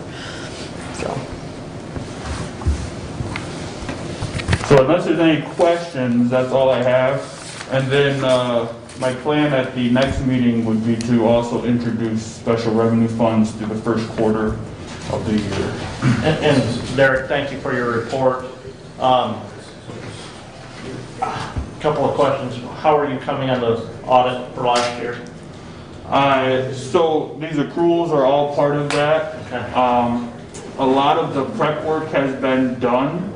I'm not sure, I haven't touched base with the treasurer's office to see where they are, but I think their bank recs are pretty much up to date. So a lot of the prep work is done. The auditors don't usually come on site until late April, early May. The sooner the better, I always say, but there's also conflicts in time with some of the actions of the treasurer's office we try to avoid. Yeah. And then we usually have a report to you the first week of July. And again, I really like your report on expenses. We have to be concerned about the other side as well. And I know revenue is hard to put well, we're under budget on this item, on that throughout the year with different revenues coming in tax-wise and so forth. Where do you see those numbers more than we do? Where do you think we stand on the revenue side? I haven't seen anything that stood out. I could do a report probably today really quick and kind of compare where we're at now versus last year this time, so you have an idea. And my plan is to start making that part of this meeting as well. I usually just wait a little bit longer until we get a few more revenue numbers, but I can start doing that right away. So. And because I know part of that estimated budget for this year was, or that adopted budget was built off of some of the anticipated revenue from the windmills, and you probably haven't. I don't know where the tax revenues are going to end up yet. So a lot of what I look at are the other things like the services of the courts and things like that. Okay. The tax revenues and I know they're not going to be this year because of the windmills, but in the past I've always assumed those are going to come in as we've projected, because I think we do a really good job projecting them, but the windmills were just so much unknown, as even if they were going to get on the tax roll, So usually closer to the time you do your truth and taxation hearing, I have more information on what the taxes will be. And have you found anything more out about the federal money that's supposedly coming to the county? I haven't found more probably than you already know. Derek, if you found out nothing more, I was gonna mention that, so. Okay. And kind of apprise the commissioners Sure. of that, so Yep. unless you want to. Nope. Okay. Go for All it. right, so, that way we won't have to hear it twice. I have one question. Do we get revenue from the solar farms? Yes, it won't be a lot of money. I think we budgeted $3 or $5 grand in additional revenue from those. And again, that we don't get that unless they're in operation for the prior year. So Got it. So there's only one in operation for 2021, and the other two may or may not come online. Yeah. We do get, I think, 25%. I had this conversation with Nick about because it's a large portion of wind farmers in my district, that we get 25%, and then it goes up after they're fully operational. But when it's in construction, we get a fractional portion. So we will recover something from those solar projects. So, Thank you. and it's also interesting, just as a sidebar to that, is that the wind generators, they don't pay that 18 mils non-homestead, but the substation that they build on Pittsford Road does. So it's interesting from a school income perspective, and Commissioner Weininger, Commissioner Schmidt, you're both school board members, it's interesting as I'm learning how the dollar flows from that, and I don't know about solar farms, I have not found that out yet, that the windmills themselves, that $250 million project, it does not pay that 18 mil down homestead, but the infrastructure that takes the energy from it, the substations that they build out for that, does pay that 18 mils. So it's kind of interesting how that goes The into other mix. tax, that's personal property tax rate. Right, yeah. Doesn't for commercial. But either way, it doesn't affect the school funding millage, because all that goes up to the state and comes out of the state school aid fund, and the district gets it on a per pupil basis. So those projects won't increase the school funding. That you actually derive. Unless it's a bond, unless they have a bond Unless fund. you have a sinking Or a sinking fund or yes. anything like that, and then they would pay those. Yes. any other questions for me? Thank you, Derek. Thanks. Okay, I guess I'll touch on the American Rescue Plan. I believe everybody got the email. I know Brent asked questions about it, so I'm assuming he read it. So, assuming the rest of you haven't, I will say that the American Rescue Plan was probably passed around the 8th of March. And in it, the estimate for Hillsdale County is to have $8.9 million come to the county. These funds will need to be used by 12/31 of ¡24. The first payment is supposed to be within 60 days of enactment. We will be required to provide periodic reports providing detailed accounting of the use of the funds. In the document, things that it can be used for would be respond to or mitigate the public health emergency with respect to COVID-19 emergency or its negative economic impacts. It's including assistance to households, small businesses, nonprofits, or aid to impacted industries such as tourism, travel, and hospitality. These examples are intended to clarify congressional intent that these activities are eligible. However, state and local activities are not limited only to these activities. It's also to provide government services to the extent of the reduction in revenue, i.e. online property or income tax due to the public health emergency, make necessary investments in water, sewer, broadband infrastructure. And the last thing is to respond to workers performing essential work during COVID-19 public health emergency, provided by providing premium pay to eligible workers of the county that are performing such essential work, or by providing grants to eligible employers that have eligible workers who perform essential work. Premium pay means an additional amount up to $13 an hour that is paid to an eligible worker for work during the COVID-19 pandemic. The law imposes a cap of $25,000 for any single eligible worker. States are not allowed to use the funds to either directly or indirectly offset a reduction in the net tax revenue that results from a change in law, regulation, or administrative interpretation during the covered period that reduces any tax. No funds shall be deposited into any pension fund. Any local government, including counties, that fail to comply with the federal law and related guidelines shall be required to repay the entire amount back to the federal treasury. So I think those are the highlights. And as we get more information, we'll bring it to the board and let you know just what we get and how we're going to plan to proceed. Any questions on that? Just one. I participated in Zoom on the economic forecast for Michigan, the MSU extension put out last week. And one of the things they said was several things. One, you have 3.5 years to use it, as you said. Comes in 2 payments. They recommend that you are slow to decide what to spend it on. Put it in your general fund or put it in a special revenue fund, because so many requests and so many things need to be decided to make a good decision on that. They also said that do not spend it on road money because there will be a roads package following and coming soon. My input. Alrighty, if there's no other questions on that, then I will, the update, went to the city of Litchfield. They voted to have their sweet corn days this year as well as their citywide garage sales. I would note that all the townships now have at least a component where they're meeting in person.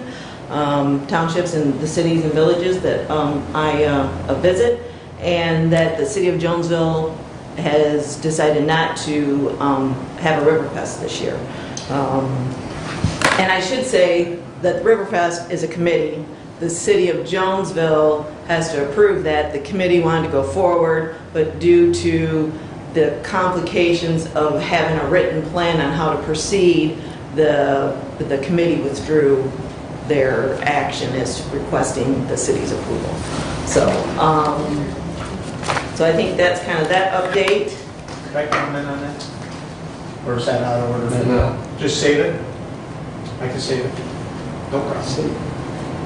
All right, and then just as an update, I have started my thought process on gathering the information for the pay study, salary review for the elected officials and department heads. Brent and I will try to get moving forward on that and get something out so we can gather some information. Thanks for the information from the Sheriff's Department on his input. And then the last thing I would ask is what we're going to do with regard to virtual meetings for this body going forward.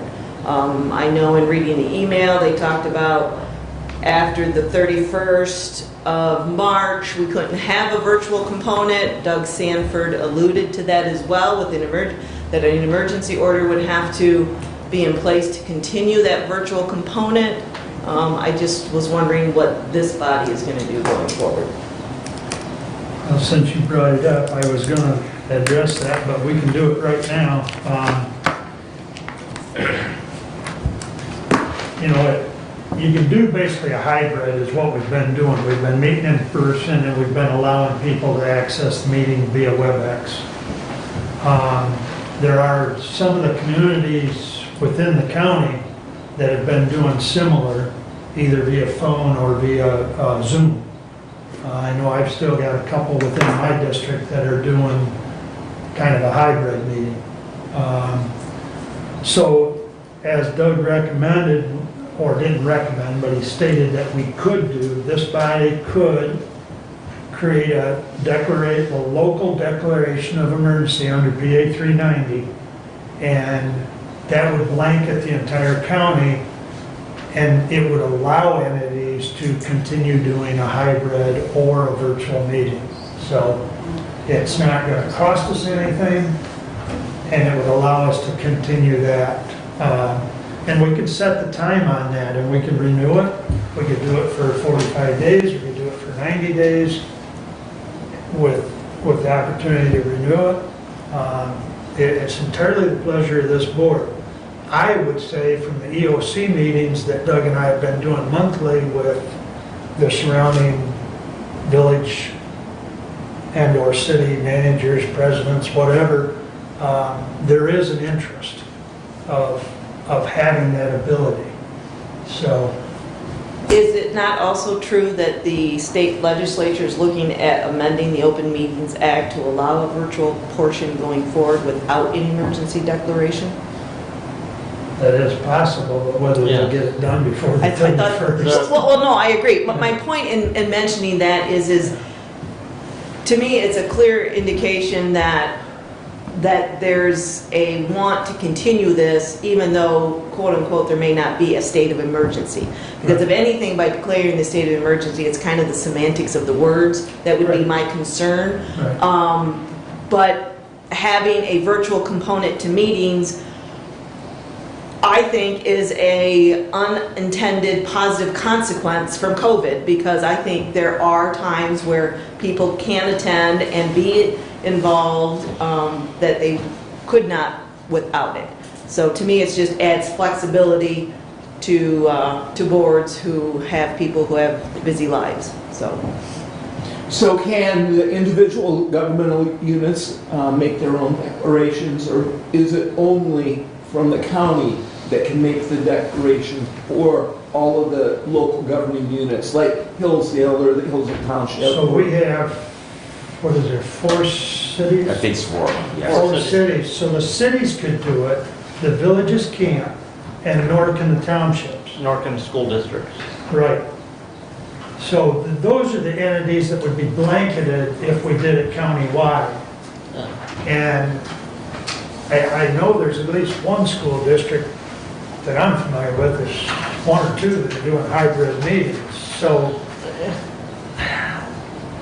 I don't know if there's a right or wrong answer, but I do know that if we do it countywide, it covers everybody. So You know, 31st is like next I'm week. not, personally, I'm not comfortable with the declaration of a state of emergency, because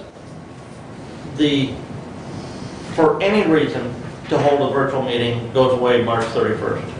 But so in the Open Meetings Act, as it currently stands, there are reasons for remote participation in that public body meeting, even after that date, up until, I do believe, December 31st of 2021, for other certain reasons. So even without that declaration of an emergency, those public bodies, as I read the law, can still hold hybrid meetings for a member of the body to participate remotely. It must fall underneath one of those specific reasons in the Open Meetings Act as currently written. How? Yeah, that's different from what we're really talking about. Yeah. We're talking about the public Yes. more than a member of the body, which Yes. you're referring to within the law, which is kind of 2 separate issues. So, my question would be, what is the downside of declaring this emergency? Does it There is- affect anything else? there is not a downside. I mean, if anything, there's more upside for as Doug asked, the, communities that can or cannot do it. So it helps the whole county. The upside, if you will, may potentially, as Doug and I have indicated in the past when we did one last year, it may put us in a better position as far as federal dollars. It may, because, that's been something that's been told to him and I. But whether it does or not. Mr. Chair. Yes. I just wanted to add that I will not support the furthering of any state of emergencies at the local level. So it is time that we get back to work. I will reiterate, I have worked every single day in all 4 of the things that I do. And it is time that we are back to the way things were. I fully support the idea of electronic participation. I was an early advocate for moving away from publications and newspapers, both at the state level, promoting that policy at Farm Bureau at state annual meeting, incorporating the Farm Bureau policy to allow postings and electronic means and electronic participation in meetings. I think that it definitely makes it a lot easier. Very honestly, maybe September, I'd like to take a little bit longer than 10 days to go on a trip, and it would be nice to be able to participate in our meetings in that method. But I don't think that we need to do that through an emergency declaration. I think that the things that we have in place right now, with what the legislature has done, that allows people to be able to do that. I think that those bodies that have done hybrids or other form Zoom meetings, that they've opened up those channels. And I don't think those are going to go away. I don't think they're going to go away here with us with our YouTube channel, have publishing our WebEx access. I know your department heads alone, they really like that ability to be able to see through WebEx what we're doing here in this room. And I think that the vehicles exist for those townships and those villages. They can't do it on their own, and if they want to make it available to the public, they should do so. Well, I will tell you, I will not have WebEx running, do not intend to after March 31st, because there's no point. Because for one thing, if we're not doing a hybrid meeting, we can't even recognize the public on there if someone's on WebEx and wants to speak during public comment. Because as of March 31st, if we don't do something, we don't have to recognize them. We don't have to, but we can. Technically, no, you don't. That was my reading, that as of the 31st, if you don't have an emergency declared, you can't do a hybrid meeting. They have to be 100% in person. You cannot do the hybrid. I mean, that's how I read it. Now, I'm not a lawyer, but that's my understanding of what's happening as of the 31st. Our school board was of the same opinion, that as of the 31st, you weren't going to be able to have a hybrid meeting anymore. They had to be in person. For the public, you're talking. For the public. Right. And therefore, you had to be in a room large enough to accommodate whatever you thought that public was going to be, and that you could not deny anybody access because you're not hybrid anymore. Well, we'll be keeping the YouTube. Well, yeah. We'll keep the YouTube. And I don't think that we're denying access to anyone. Right, so those that want to watch on YouTube, I mean, I'm watching the stream almost every meeting, and the most I've seen up there is like 3 people, potentially. YouTube, though, does have people that are watching the YouTube. They must have easier access to that, in terms of being here in the meeting. I think we pretty much see those that really want to come, because we've been open for 2 months. The last 4 meetings. Yeah, so, to me, I have I don't like that word emergency declaration. I don't feel we're in an emergency in order to accomplish public participation. I don't think we're in an emergency. Well, like I said, it's the pleasure of the board. I just know that there are entities within the county that would like to still continue with hybrid meetings. But without something done by the state legislature or something done by our board, they cannot. So, and we could do it for 30 days and see what the state legislature does. There's no limitation on the days. The only limitation within PA 390 is that the chairman can only do it for 7 days without bringing it back to a vote to the full board. So do you need a motion to accomplish this? Is that what you're looking for? If the board wants to do it, yes, we need to have a motion, and we need to set a number of days on it until we see what the legislature is going to do. And quite frankly, we have time to talk to all our entities within our districts, and then we'd have an opportunity to extend it if need be. Because if we find out there's nobody within our prospective districts that are gonna utilize it, then there's no sense in extending it. But in the same token, if the legislative body, as Kathy indicated, does something to extend that hybrid option, then it's out of our hands anyways. So, Somerset went back to in-person. Commissioner Benzing asked if we had anybody, any of the districts that I represent using the hybrid. And Somerset had been doing remote meetings in December, January, and Litchfield was February, but they hybrid. went back to an in-person meeting Jonesville was still this Zoom, month but with they wouldn't be the able to do it next month. change of the health director's order allowing 25 people in person, and they did not do anything regarding a hybrid meeting. Pittsburgh Township's in person, Wright Township did a virtual meeting for 1 month because they had some in-house issues. yeah. But Wheatland's been in person, and Village Walton's in person, so. I've had 3 that are still doing either telephone or virtual, so, but, you know, it is what it is. Of my 6 townships in a village, that none of them are doing hybrid or virtual. Amboy was doing virtual, completely virtual, and they were just doing that by telephone conference call. They didn't have video link on that. Woodbridge canceled their December meeting, but they have not ever had a virtual. All the other units that they have been right along, they've been meeting.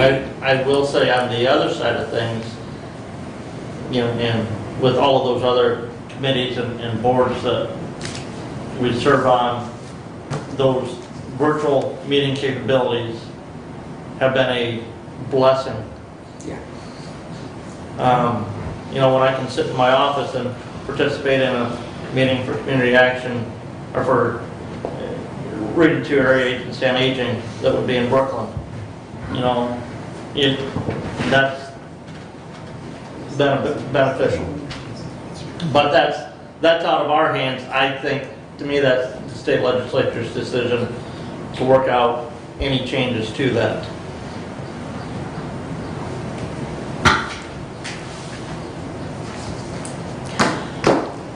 I would make a motion that we extend it by 30 days so that allows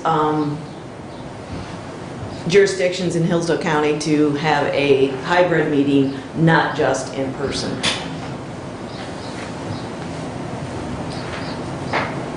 Is that what you need, or do you need it to declare a state of emergency? Well, yeah, we need to declare a local state of emergency for a 30-day period. I would move to declare a local state of emergency for a 30-day period after March 31st, so that local jurisdictions can continue hybrid meetings if that works for them better. And I can certainly support that, and I will certainly make that a focal point when Doug and I have EOC. I think that's Wednesday morning this week when we have that conference call or WebEx call, if I remember. It has to pass first. What's that? I say it has to pass first.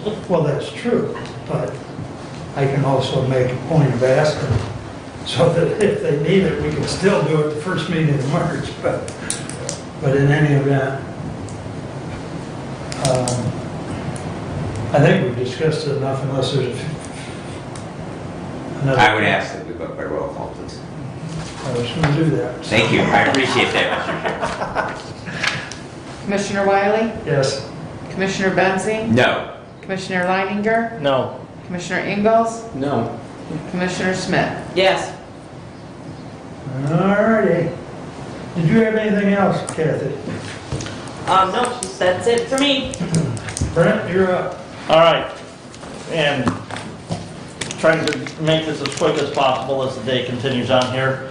Commissioner Ingalls had asked if I would graciously ask him to read the resolution 21-035. So Commissioner Ingalls, would you please? Yes, March 23, 2021, resolution number 21-035. The Honorable Board of Commissioners of Hillsdale County, Michigan adopts the following resolution. Whereas the Hillsdale County Board of Commissioners recognizes the heroic efforts of our frontline workers and first responders and applauds the citizens and businesses who have diligently adhered to mitigation measures. And whereas the Hillsdale County Board of Commissioners appreciates the need for appropriate executive and epidemic orders and policies to mitigate the spread of the COVID-19 virus and promote public safety while also protecting local and state economic interests.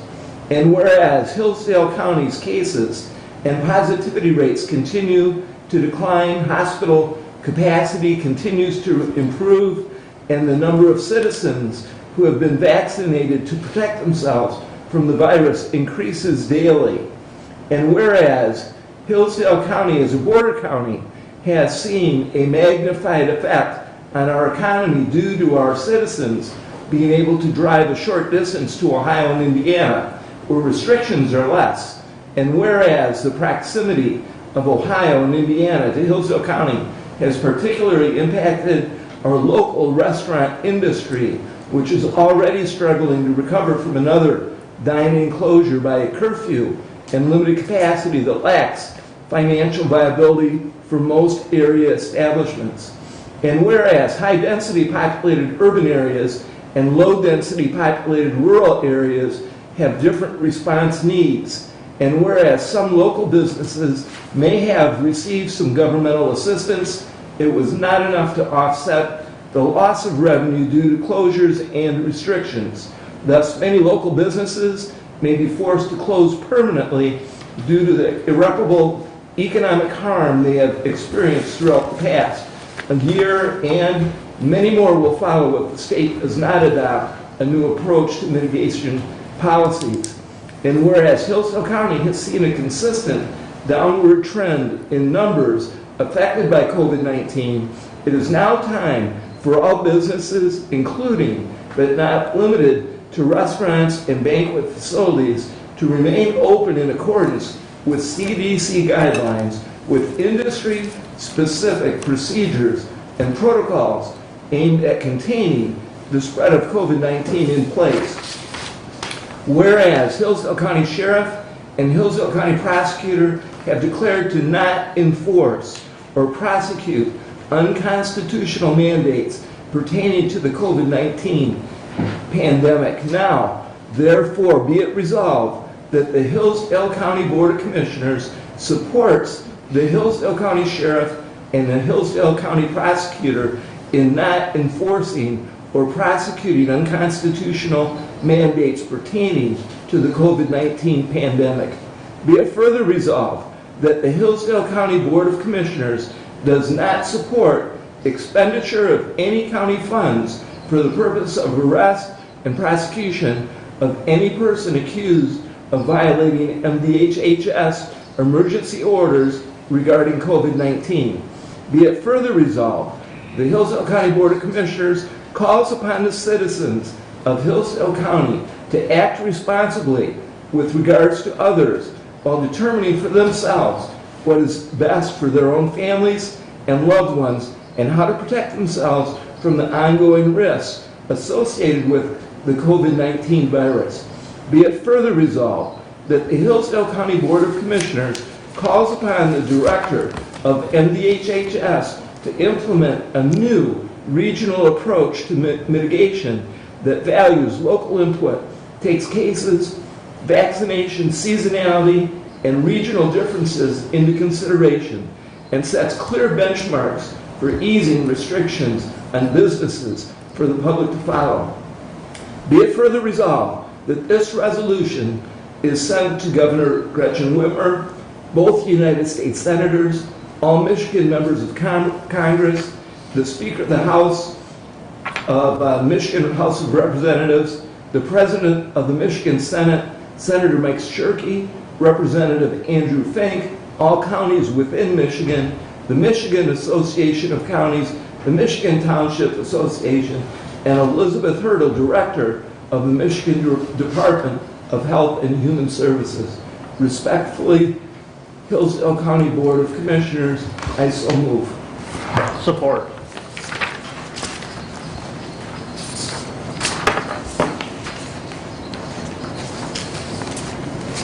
I'd just like to thank you, Mr. Chair. I'd just like to thank Commissioner Ingalls, Commissioner Leininger for your hard and diligent work in getting this together for us.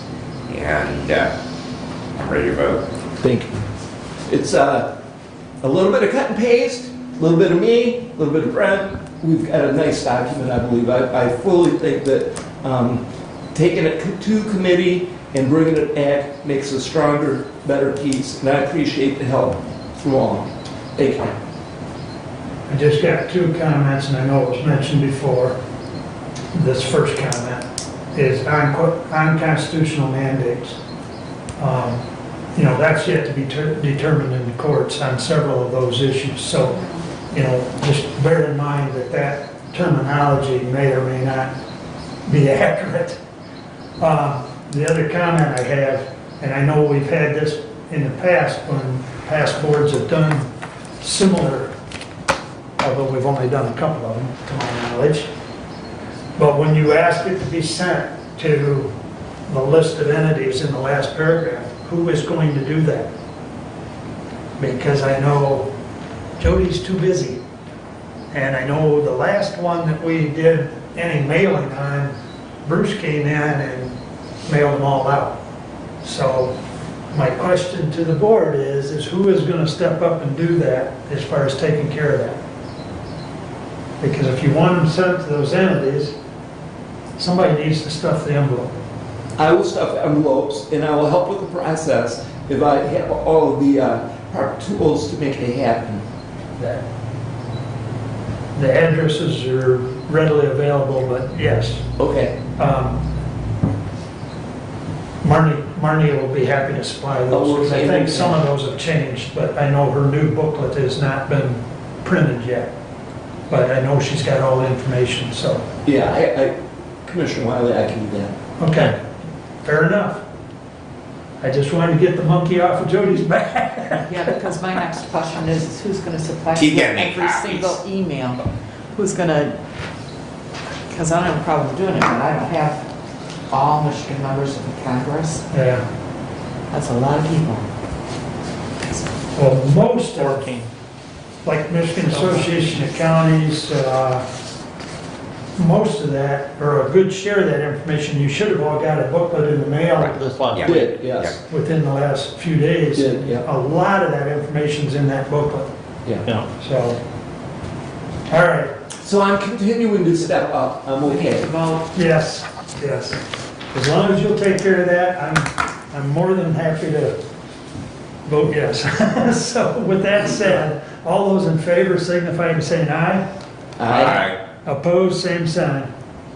Passes unanimously. And please don't run off before you sign it.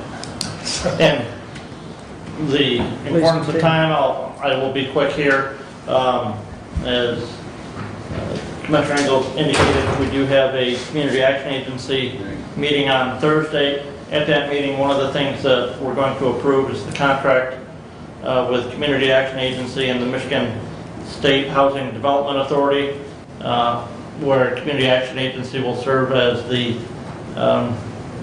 agent for administering just over $1 million of the coronavirus rental assistance funding program that has been allocated to Hillsdale County through the federal government and the state legislature. So hopefully we can maybe, with that, with qualified individuals applying to Community Action Agency, and it has to be the tenant, it can't be the landlord that applies, it has to be the tenant that applies, and they have to qualify financially where Community Action Agency can help them with their arrears and rent and utilities.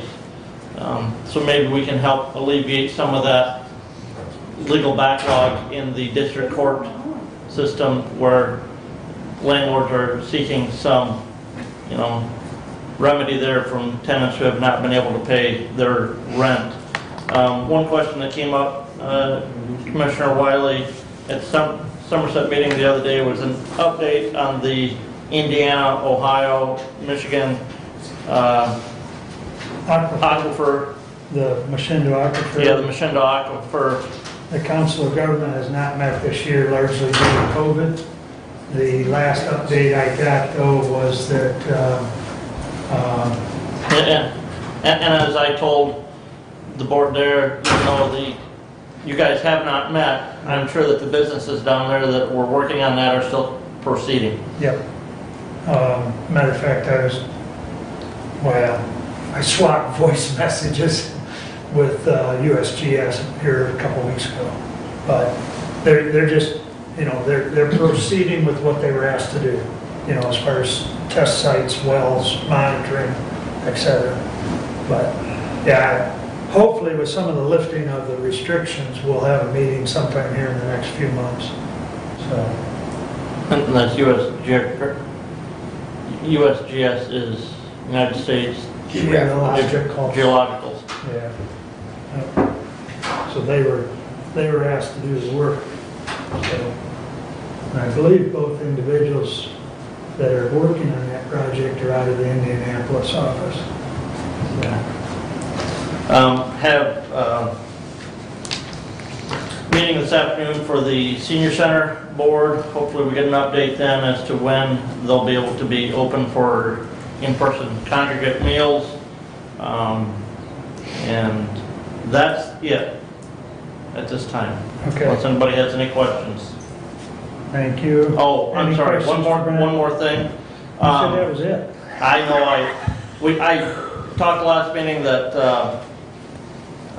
Region 2 Area Agency on Aging is looking at a new facility for their offices.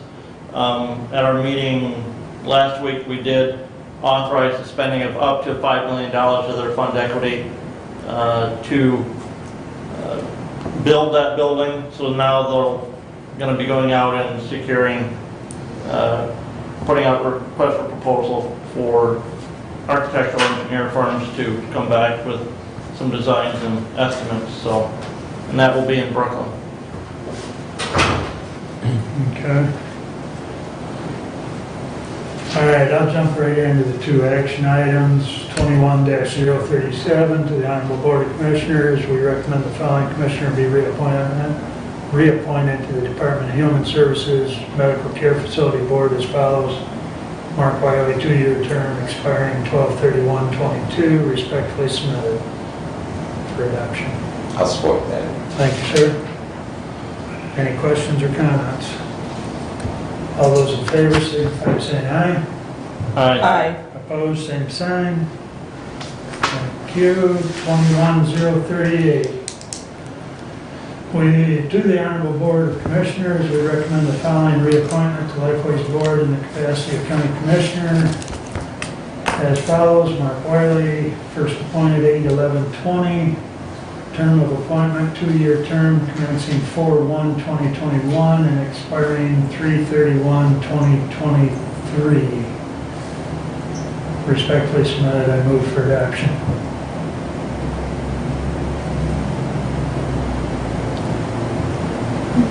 Support. Thank you. My first appointment was filling a partial term. I am asking the board's approval to continue for a 2-year period. So, any comments? Just a discussion that we had at our last meeting, that committee assignment would be best served by coming back under the Human Services Committee, which would be Commissioner Weiniger or myself. I don't know. Commissioner, do you have the ability to serve in that position? Probably not, no. I don't know when their meetings are. They're all in Jackson, I can tell you that. Once a quarter, the board meetings are in Hillsdale. True. What day of the week though? And Wednesday evenings are the board meeting, and then committees are Variable. through the week, yeah. Yeah. If you want to see the schedule, I think I'd probably find it. But it's, yeah.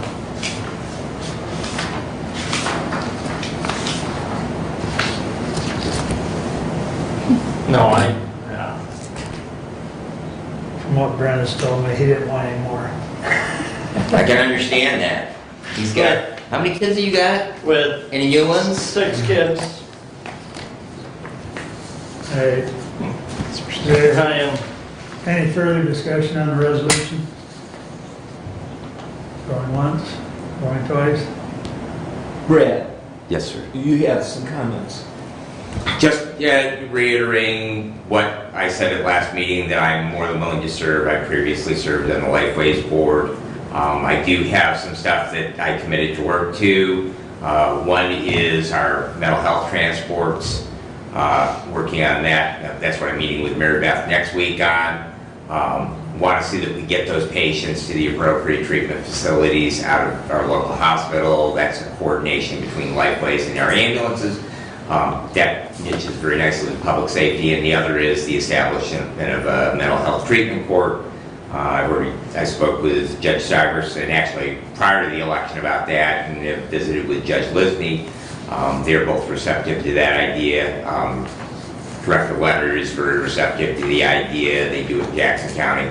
And so as far as serving on the Lifeways Board, that would facilitate my ability to be able to coordinate those efforts to make that happen. So again, I am willing to serve. Commissioner Wisely obviously would like to continue in that position. It's the pleasure of the board what they do with that appointment. And so same question we asked Commissioner Leonard, or do you have time? So actually, I got a copy of their schedule, and yes, I can make that work. So With the appropriate committees and so on? yeah. So it would depend. I mean, the only thing would be is I we'd need to make sure that committee assignments did not conflict with other obligations that I have. So, but the virtual makes that relatively easy, and a lot of it gets rid of, because much like Community Action Agency, the committees meet in the middle of the day in Jackson. Lifeways is the same way. Their committees meet during the day in Jackson, so you have that hour drive each way, plus whatever time for the committee. So, and then the board meetings aren't bad because they're at 7 o'clock at night. So, and they meet once a quarter down here. So that's not a hard hurdle to get over, the evening meetings. So, and it's late enough in the month where it doesn't conflict with the townships. You mentioned virtual meetings. I thought virtual meetings would be going away. They are going away. Yeah, So- well, and again, we'll see what happens with That's the open why meeting starting act. in So. April, there's Yeah. a couple trips to Right. Jackson. And Right, so that would be. Right. Because that's not the case. So Right, without and- virtual yeah. meetings, how does it work? Yeah, and it's, well, again, that you can make those changes. So I've done that trip before. Well, on the same issue with Community Action Agency. So there are 2 health department board members, they'll have the same issue, that they'll be meeting in Branch County, except for the once a year that they meet in St. Joseph County, and the once a year when they meet in Hillsdale County. So, and it's just, that's something that all of us are gonna have to flex with. But yes, to answer your question directly, that yes, I can make that. That's one of the advantages of self-employment. And whether you're on the board or not, you can still facilitate what you need to get done. Correct. And Brett and I talked, and he, correct me if I'm wrong, but you didn't have a problem with which one of us, as long as we still had a commissioner up there. And Mary Beth and Karen both indicated to me they'd like to see me continue, so that's hence the resolution. So, and I'd be happy to share those 2 letters with the board if you want to, I can do that I got from Karen and Mary Beth, but. Well, part of the goal as well is to consolidate the committees and the representation into the committees that as commissioners we are active in. And so the human services aspect of it does make sense. Yes, no, and maybe. I mean, you could argue any point. but it's a pleasure of the board, so. But I'm willing to continue to serve, so. Any further discussion? Sounds like we better do a roll call on this to see, so that I can hear it. Any problems here? Commissioner Benzing? No. Commissioner Leininger? Yes. Commissioner Ingalls? No. Commissioner Schmidt? Yes. Commissioner Wiley? Yes.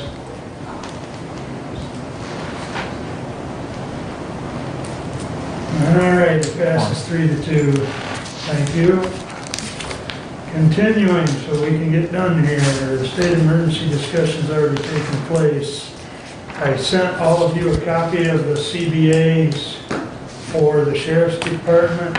I hope you all received them.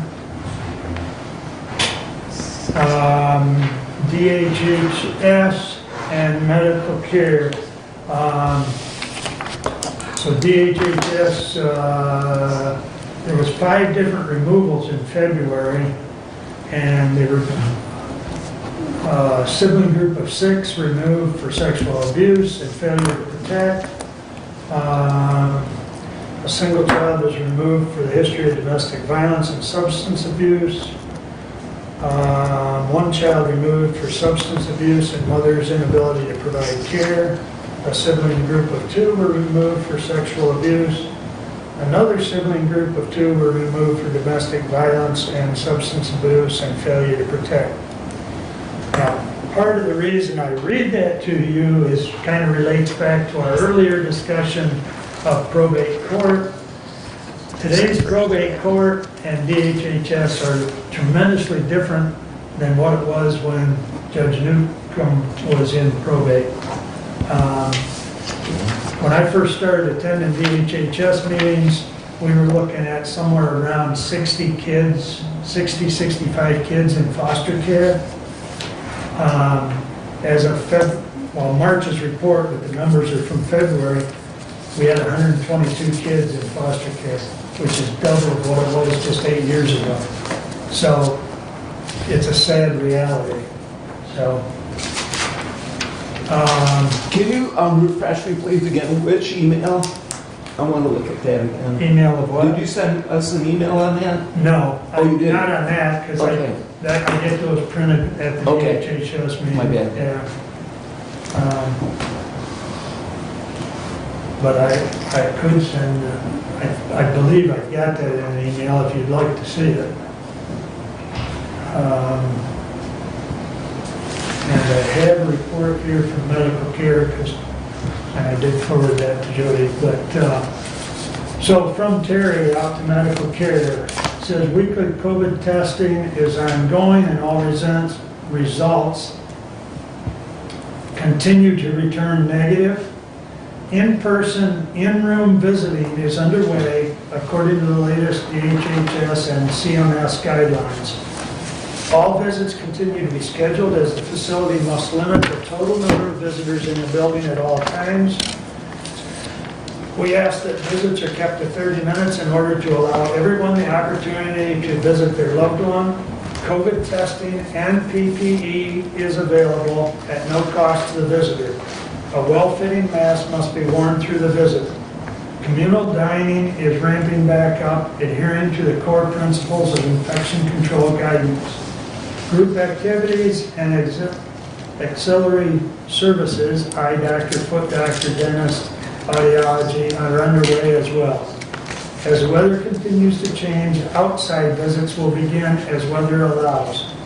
To visit at the facility, please call the Life Enrichment Department at 517-439-2830.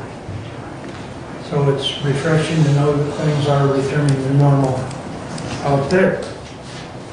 And I believe that's all I have for you today, unless there's a question or comment. And that will take us up to public comment.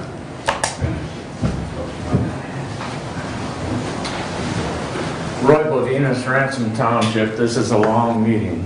Yes, it is, That's Roy. for sure. Yes, it Real is. quick, in reference to the modernization here. Let's get it done, okay? 2018, there's no excuse for that. All the judges are on board. It sounds like some people are trying to reinvent the wheel. Let's not do that. Let's follow their recommendations. Let's get the architect and the engineer involved. We know what type of delays this building had, and we don't want to have those over there again. So let's get it done, people, okay? Thank you. Nice last way. I'd just like to thank the board for not perpetuating this emergency stuff. Thanks for voting against it.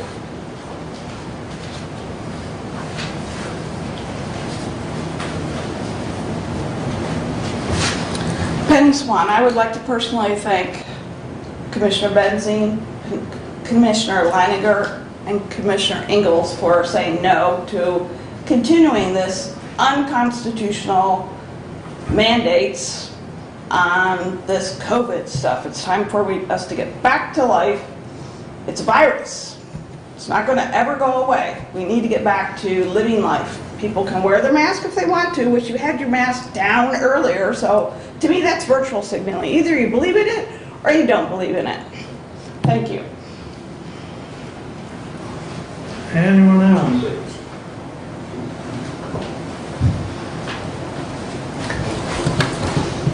Doesn't seem like 4 o'clock, does it? Jeez. Again, I'm amazed at the workload, all the stuff you guys got coming at you. And I thank you for your service. And again, in reference to this, to add what Roy, I believe, was saying about, the only thing I want to add to that courthouse is if we get into architects and that sort of thing, you're going to run into where they're going to want to maybe start from scratch. Design and all that, and it sounds like there's been a lot of stuff done. So, simple guy, you've got bearing points, you've got load bearing and load, and get it in writing and get the ball rolling. So I just want to remind and have you consider that. And again, the other comments were made by some of the other people here. I fully support that, and I thank you for your votes. And I also thank you for the commissioners that voted against what I would do. But I appreciate and thank you for your service and your opinions. Thank you. Thank you, Jim.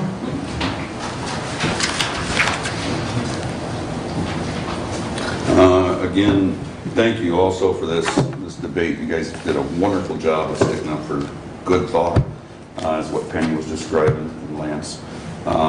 Again, Kathy, it's kind of like a sad affair kind of watching you, because everything you make emotional statement on, and that's how you make your judgments. And honestly, I think it's just kind of sickening. And I sit here and watch what's going on here with what's happened. I ask you all to be able to watch that film there.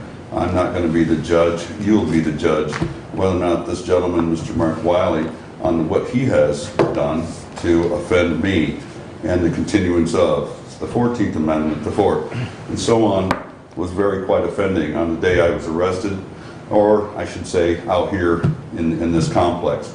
So to continue with, I do have my complications of watching out for little things that others may have done, and I don't want anything happening to these people of what's happened to me. So I'm asking for is these cameras, please use the idea, get these cameras in this building and outside as well. Because everything I had on my camera, which just proved my innocence, took all this time, and I got subject to all the murderous crap, as I may well hear from other people in this, at my own township, making little gestures, and it was really sickening to listen to. So please, maybe get these cameras up, and we can do a lot better than wasting away my time for the last 3.5 months worrying about some silliness of someone brushing up against someone, and then having someone else just defy my rights to come into this building at all. And that's all it was about. Anyway, thank you.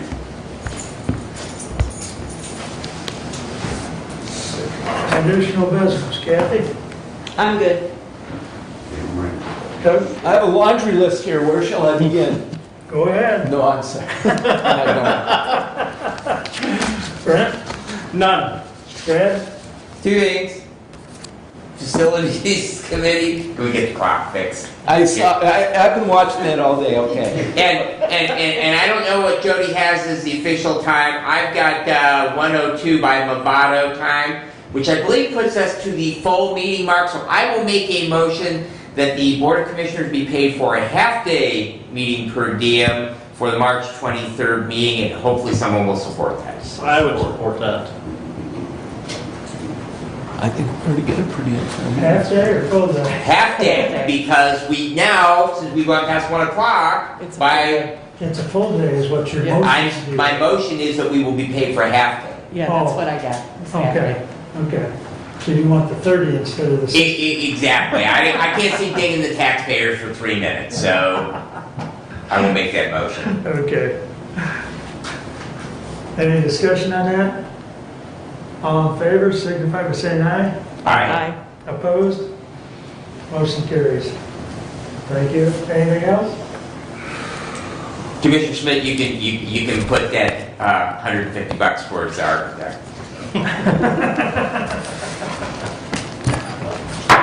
We are adjourned. Thank you. Thank you one and all.